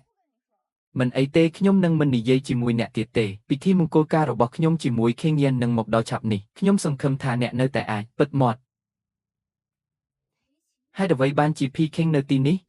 តើចាងសៅខ្វាននៅទីនេះដែរទេខ្ញុំត្រូវទៅឲ្យលឿនខ្ញុំមិនអាចបង្ហាញអត្តសញ្ញាណរបស់ខ្ញុំបានទេមុននេះខ្ញុំមិនបានឃើញឆាခွန်ទេមានទឹកមុខត្រជាក់ប៉ុន្តែវាជាលើកដំបូងដែលខ្ញុំបានឃើញគាត់ខ្វល់ពីក្មេងស្រីម្នាក់ខ្លាំងណាស់បើគាត់មិនបានមកប្រាប់ខ្ញុំថ្ងៃនេះទេខ្ញុំមិនដឹងថាលីនសៀវឡាងមានចំនួនជាមួយគាត់ហេតុអ្វីបានជាយ៉ាន់ឆាវខ្វាន់ចូលចិត្តលេង challenge តើវាដោយសារតែខ្ញុំនិយាយថាខ្ញុំនឹងចាក់ចេញមែនទេតើយ៉ាន់ឆាវខ្វាន់អាចខ្លាចជាបែបនេះដោយរបៀបណាហើយធ្វើឲ្យខ្ញុំចូលចិត្តគាត់យ៉ាន់ឆាវខ្វាន់ចូលចិត្តខ្ញុំតើមានស្លាកស្នាមនៅលើមុខរបស់ខ្ញុំទេហេតុអ្វីបានជាអ្នកសម្លឹងមើលខ្ញុំមានរឿងអ្វីលោកចានខ្ញុំចង់សួរអ្នកអ្វីមួយនិយាយវាទៅតើអ្នកបានទៅឈូងសមុទ្រប៉ាងកុងហើយឬនៅទេតើអាចទៅរួចទេដែលមនុស្សដែលភីខេងបានឃើញនៅថ្ងៃនេះមិនមែនជាគាត់វាមិនអីទេចូលគេងមុនម៉ោងរងចាំលោកចានតើមានសកម្មភាពណាមួយទេថាខ្ញុំត្រូវចូលរួមជាមួយអ្នកសូមអភ័យទោសអ្នកមិនចាំបាច់ទេលោកយ៉ែនតើអ្នកចង់មានន័យយ៉ាងណាគ្រាន់តែនិយាយវាទៅ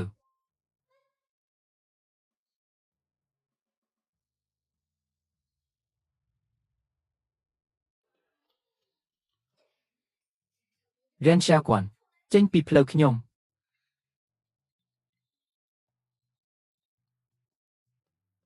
សួស្តីបងស្រី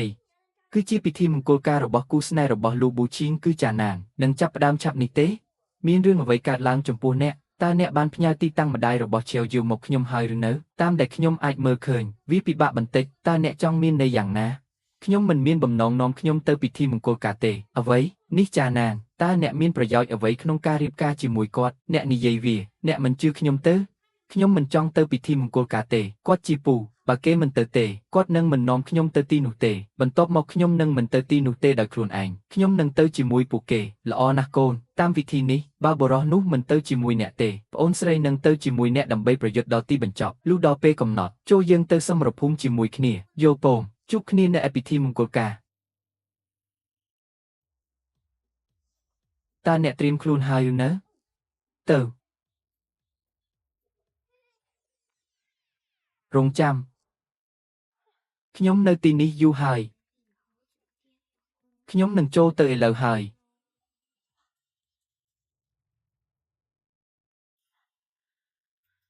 តើនោះជានរណា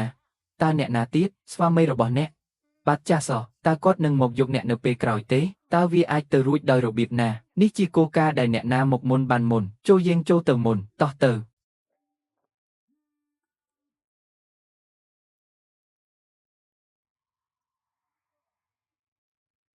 សន្តាគារឌីហាវតើអ្នកកំពុងធ្វើអ្វីនៅទីនោះសួស្តីលេខដែលអ្នកបានចុចត្រូវបានបិទ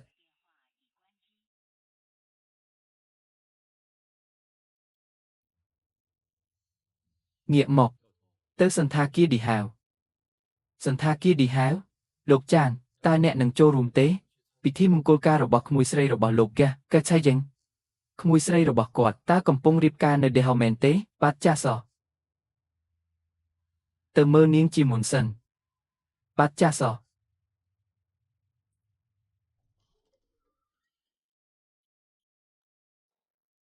មីងហ៊ូ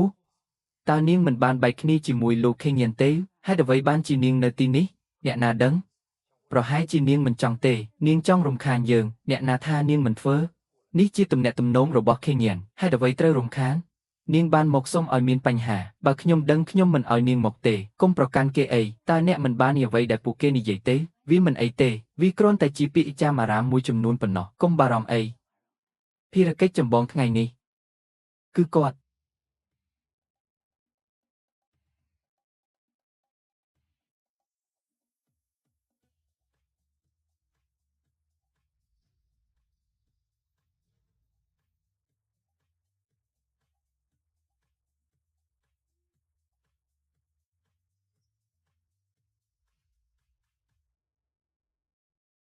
តើអ្នកកំពុងធ្វើអ្វីតើអ្នកហ៊ានផ្ញើលិខិតអញ្ជើញមកខ្ញុំដោយរបៀបណាខ្ញុំមិនមានអ្វីពាក់ព័ន្ធនឹងវាទេមិនអីទេឈីងយ៉ាងយើងជាភ្ញៀវថ្ងៃនេះជាថ្ងៃល្អរបស់យើងកុំបារម្ភពីវាលោកចានលោកកូលោកសានមកទីនេះសម្រាប់កិច្ចប្រជុំមួយមកទីនេះចៃដនមែនក្មួយស្រីរបស់ខ្ញុំរៀបការថ្ងៃនេះអរគុណកញ្ញានេះវាជាយូរមកហើយហេតុអ្វីបានជាអ្នកមិនមានមិត្តប្រុសទុកឲ្យខ្ញុំរកមួយឲ្យអ្នកមិនចាំបាច់ទេខ្ញុំមានមិត្តប្រុសរួចហើយពិតមែនឬហេតុអ្វីអ្នកមិនហៅគាត់មកចូលយើងមើលជាមួយគ្នាគាត់នឹងមិនអរគុណខ្ញុំទេសម្រាប់ឱកាសបែបនេះគាត់នឹងមិនធ្វើទេខ្ញុំមិនគិតថាវាជាគំនិតល្អទេមនុស្សម្នាក់ដែលអាចផ្ញើអ្នកខោត្រណប់រ៉ូមែនទិកនៅទីសាធារណៈមិនមែនជាមនុស្សល្អទេខោត្រណប់បែបរ៉ូមែនទិកតើអ្នកចង់មានន័យយ៉ាងណាតើវាជាអាចកំបាំងមែនទេពីមិញហួសអ្នកណាដឹងកាលនាងនៅរៀនមហាវិទ្យាល័យមនុស្សជាច្រើនបានឃើញមុខរបស់នាងហើយចង់លបួងនាងអ្នកទាំងពីរបានបោកប្រាស់គ្នាទៅវិញទៅមកអ្នកអាចរៀបការបាននៅទីសាធារណៈមានបញ្ហាអ្វីជាមួយខ្ញុំតើអ្នកកំពុងនិយាយអំពីអ្នកណាជាការពិតណាស់ទាំងពីរនេះបុរសនិងស្ត្រីដែលគ្មានខ្មាស់អៀនអ្នក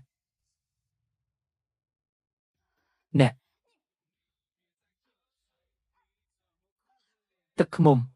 អ្នកឆ្លើយពេកហើយលោកលីតើអ្នកជាអ្នកស្រីលីមែនទេអ្នកឆ្លើយពេកហើយអ្នកច្រើនពេកហើយអ្នកណាហ៊ាននិយាយតើអ្នកជាប្តីរបស់ខ្ញុំមែនទេស្វាមីពូអ្នកនៅទីនេះត្រូវហើយពេឈីងមិនត្រឹមតែពូរបស់អ្នកនៅទីនេះទេខ្ញុំក៏នៅទីនេះដែរអ្នកគួរតែជម្រាបសួរអ្នកចាស់ទុំរបស់អ្នកតើអ្នកចង់មានន័យយ៉ាងណាពូតើអ្នកមានទំនាក់ទំនងអ្វីជាមួយមីងហ៊ូខ្ញុំគ្រាន់តែជាការណាត់ជួបដោយងឹតតងល់ជាមួយអ្នកស្រីមីងកញ្ញាមីងតើអ្នកនិងលោកយ៉ែនជាគូស្នេហ៍មែនទេគូស្នេហ៍មួយគូតើអ្នកកំពុងនិយាយអំពីអ្វីអ្នកមិនមែនជាពូរបស់ភីខេងទេម៉ូតនេះជាប្តីរបស់អ្នកមែនទេមូនូតើអ្នកកំពុងធ្វើអ្វីនៅទីនេះពូខ្ញុំនៅទីនេះជាមួយហោះហួនួនអូអ្នកហៅគាត់ថាពូអ្នកហៅខ្ញុំថាពូមីងជីយូប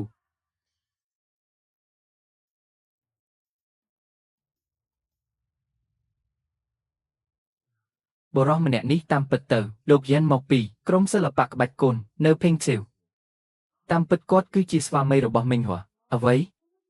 វាពិតជាគាត់មែនទេតើនោះជាប៉ៃឈីងមែនទេឬជាស្រីកំណានរបស់មីងហ៊ូខ្ញុំគិតថាគាត់គ្រាន់តែច្រណែននឹងជីលូហេងប៉ុណ្ណោះគាត់ចង់ធ្វើការឲ្យមីងហួសូម្បីតែមនុស្សល្ងងក៏ដឹងដែររបៀបជ្រើសរើសតើគាត់មើលទៅដូចអ្វីខ្ញុំក៏ចង់ដឹងដែរមានរឿងអ្វីកើតឡើងស្វាមីខ្ញុំគឺជាពូរបស់មិត្តល្អបំផុតរបស់ខ្ញុំបានក្លាយជាមីងរបស់មិត្តល្អបំផុតរបស់ខ្ញុំការណាត់ជួបដោយងើតងងរបស់ខ្ញុំគឺជាពូទី3ខ្ញុំបានគិតទោះបីជាម្ចាស់ស្រីរបស់អ្នកហើយលោកយ៉ែនបានរៀបការហើយតើវាបានកើតឡើងនៅពេលណាវាមិនអាចទៅរួចទេលោកចានតើអ្នកចាញ់បោកគាត់មែនទេគាត់មិនមែន បាត់ចាស់សោះវាត្រូវតែជាការយល់ច្រឡំបាត់ចាស់សោះវាជាការយល់ច្រឡំវាត្រូវតែជាការយល់ច្រឡំខ្ញុំនឹងទៅមុនយល់ពងប្រសិនបើអ្នកត្រូវបានគេធ្វើបាបគ្រាន់តែត្រឡប់ទៅវិញនិយាយវាទៅតើអ្នកណាជាអ្នកធ្វើបាបអ្នកគ្រាន់តែត្រឡប់ទៅវិញលោកចាន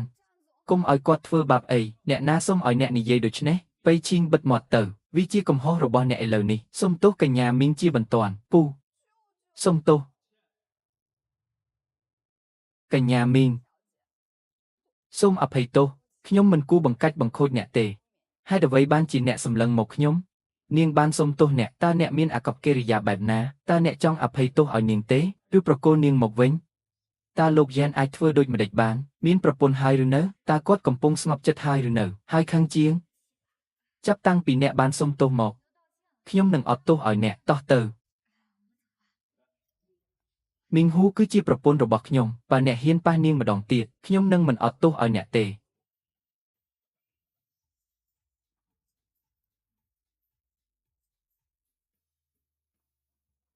កញ្ញាមីង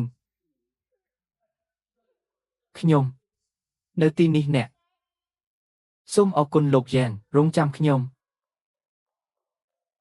តើអ្នកហ៊ានធ្វើបាបអ្នកដទៃដោយរបៀបណាអ្នកពិតជាមិនមែនជាគ្រួសារទេអ្នកមិនស្ដាប់ខ្ញុំទេត្រឹមត្រូវហើយបើពួកគេជាមនុស្សល្អមែនតើពួកគេអាចនៅជាមួយគ្នាដោយរបៀបណាឥឡូវនេះមានកម្មវិធីល្អមួយដើម្បីទស្សនាតើអ្នកកំពុងមើលអ្វីខ្ញុំមិនដែលឃើញអ្នកណាឆ្លោះគ្នាទេចេញពីទីនេះទៅស្វាមីសូមក្រឡេកមើលអ្វីដែលអ្នកបានធ្វើតើអ្នកចង់មានន័យយ៉ាងណាតើខ្ញុំបានធ្វើអ្វីតើអ្នកមិនបាននិយាយទេពូរបស់អ្នកជានាយកនៃយេយូតើវាអាចដូចនេះដោយរបៀបណាលូឈីងយ៉ានតើខ្ញុំនិយាយពេលណាពូរបស់ខ្ញុំជានាយកនៃយេយូវាជាការស្រមើស្រមៃរបស់អ្នកទាំងអស់តើពូរបស់ខ្ញុំមិនមែនជានាយកនៃយេយូទេតើអ្នកមិនរៀបការជាមួយខ្ញុំទេរៀបការបើគ្មានពូរបស់អ្នកទេអ្នកគ្មានអ្វីទាំងអស់អ្នកខ្ញុំខ្វាក់ភ្នែកខ្លាំងណាស់ថាខ្ញុំបានបោះបង់មីងហួរដើម្បីនៅជាមួយអ្នកលូឈីងយ៉ានយកចិត្តទុកដាក់ចំពោះអ្វីដែលអ្នកនិយាយសូម្បីតែពូរបស់ខ្ញុំមិនមែនជានាយកនៃយេយូឥឡូវនេះទេអ្នកមិនអាចប្រៀបធៀបជាមួយគាត់បានទេព្រោះអ្នកចូលចិត្តមីងហួរខ្លាំងណាស់ទៅតាមនាងចាំមើលថាតើនាងនឹងជ្រើសរើសប្រធានាធិបតីនៃយេយូអ្នកគ្មានប្រយោជន៍ទេអ្នកគឺជាសម្រាមមិនអីទេលូឈីងយ៉ានឈប់បេឈីងយើងរួចរាល់ហើយលូឈីងយ៉ានត្រឡប់មកវិញ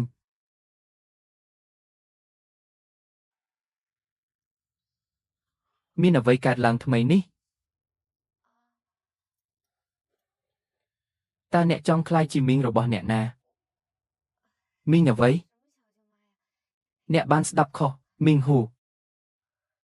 ស្វាមីខ្ញុំ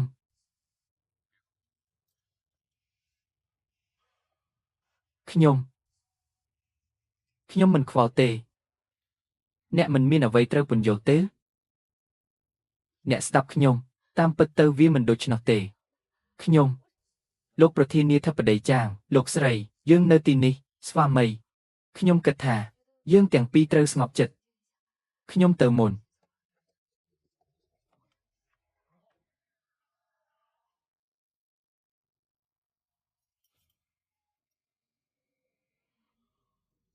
បាក់បោ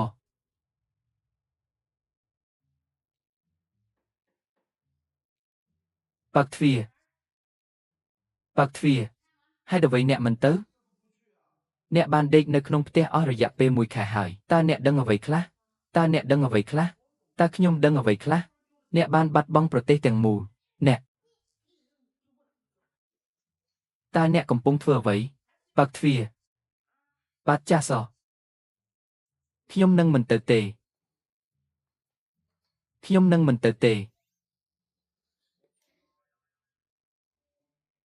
តើវាជាអ្នកណាកុំចេញមកខ្ញុំកំពុងបើកទ្វារវាបាន1 ខែហើយវាហាក់ដូចជាខ្ញុំមិនអាចជៀសវាងវាបានតតែសោះដល់ពេលត្រូវប្រឈមមុខនឹងវាហើយ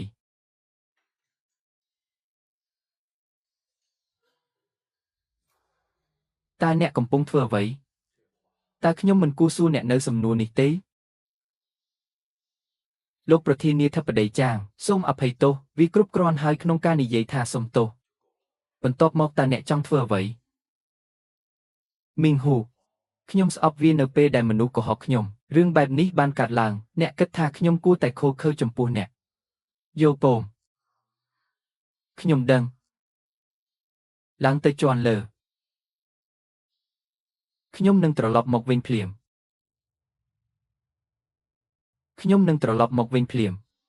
នេះជាអ្វីដែលអ្នកបានធ្វើអស់រយៈពេល1 ខែមកហើយលទ្ធផលនៃការពិចារណាចុងក្រោយបាទចាស់សោះបើមិនដូច្នោះទេតើខ្ញុំអាចធ្វើអ្វីបានទៀតយោពងប្រសិនបើនេះជាជំរើសរបស់អ្នកបន្ទាប់មកខ្ញុំនឹងជួយអ្នកខ្ញុំសូមអង្វរអ្នក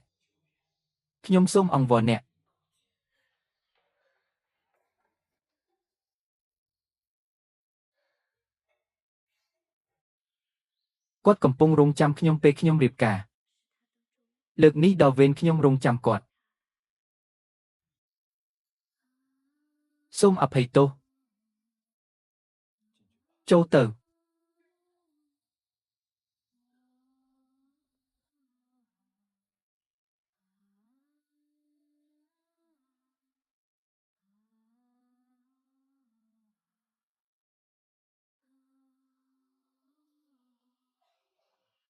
លោកប្រធានាធិបតីចាងសូមអភ័យទោសបើអាចធ្វើបានខ្ញុំចង់មិនចូលរួមក្នុងរឿងទាំងនេះទេវាគ្រប់គ្រាន់ហើយក្នុងការនិយាយថាសូមទោសអ្នកនិយាយត្រូវខ្ញុំមិនគួរធ្វើបែបនោះទេសូមអភ័យទោសមីងហ៊ូព្រោះវាជាកំហុសទាំងអស់ពីមុនចូលចាប់ផ្ដើមឡើងវិញតើអ្នកបាននិយាយអ្វី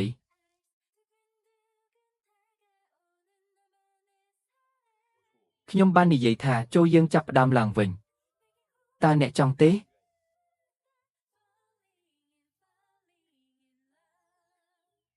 ព្រោះខ្ញុំចូលចិត្តអ្នកខ្ញុំលងស្នេហ៍អ្នកតាំងពីឃើញដំបូងស្នេហាគឺជារឿងដែលគ្មានច្បាប់ដូច្នេះខ្ញុំចង់ដេញតាមអ្នកខ្ញុំចង់អប់អ្នកខ្ញុំចង់រៀបការជាមួយអ្នកមីងហួរជាប្រពន្ធរបស់ខ្ញុំតើអ្នកខ្វល់ពីអ្នកណាវាប្រែជាចេញមិនយូរមិនឆាប់ខ្ញុំបានលងស្នេហ៍ជាមួយយ៉េងសេងចិនហើយ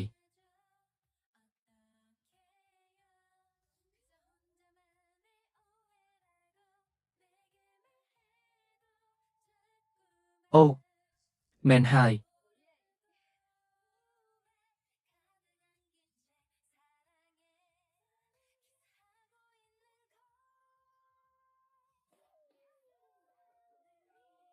មកចុះតោះទៅ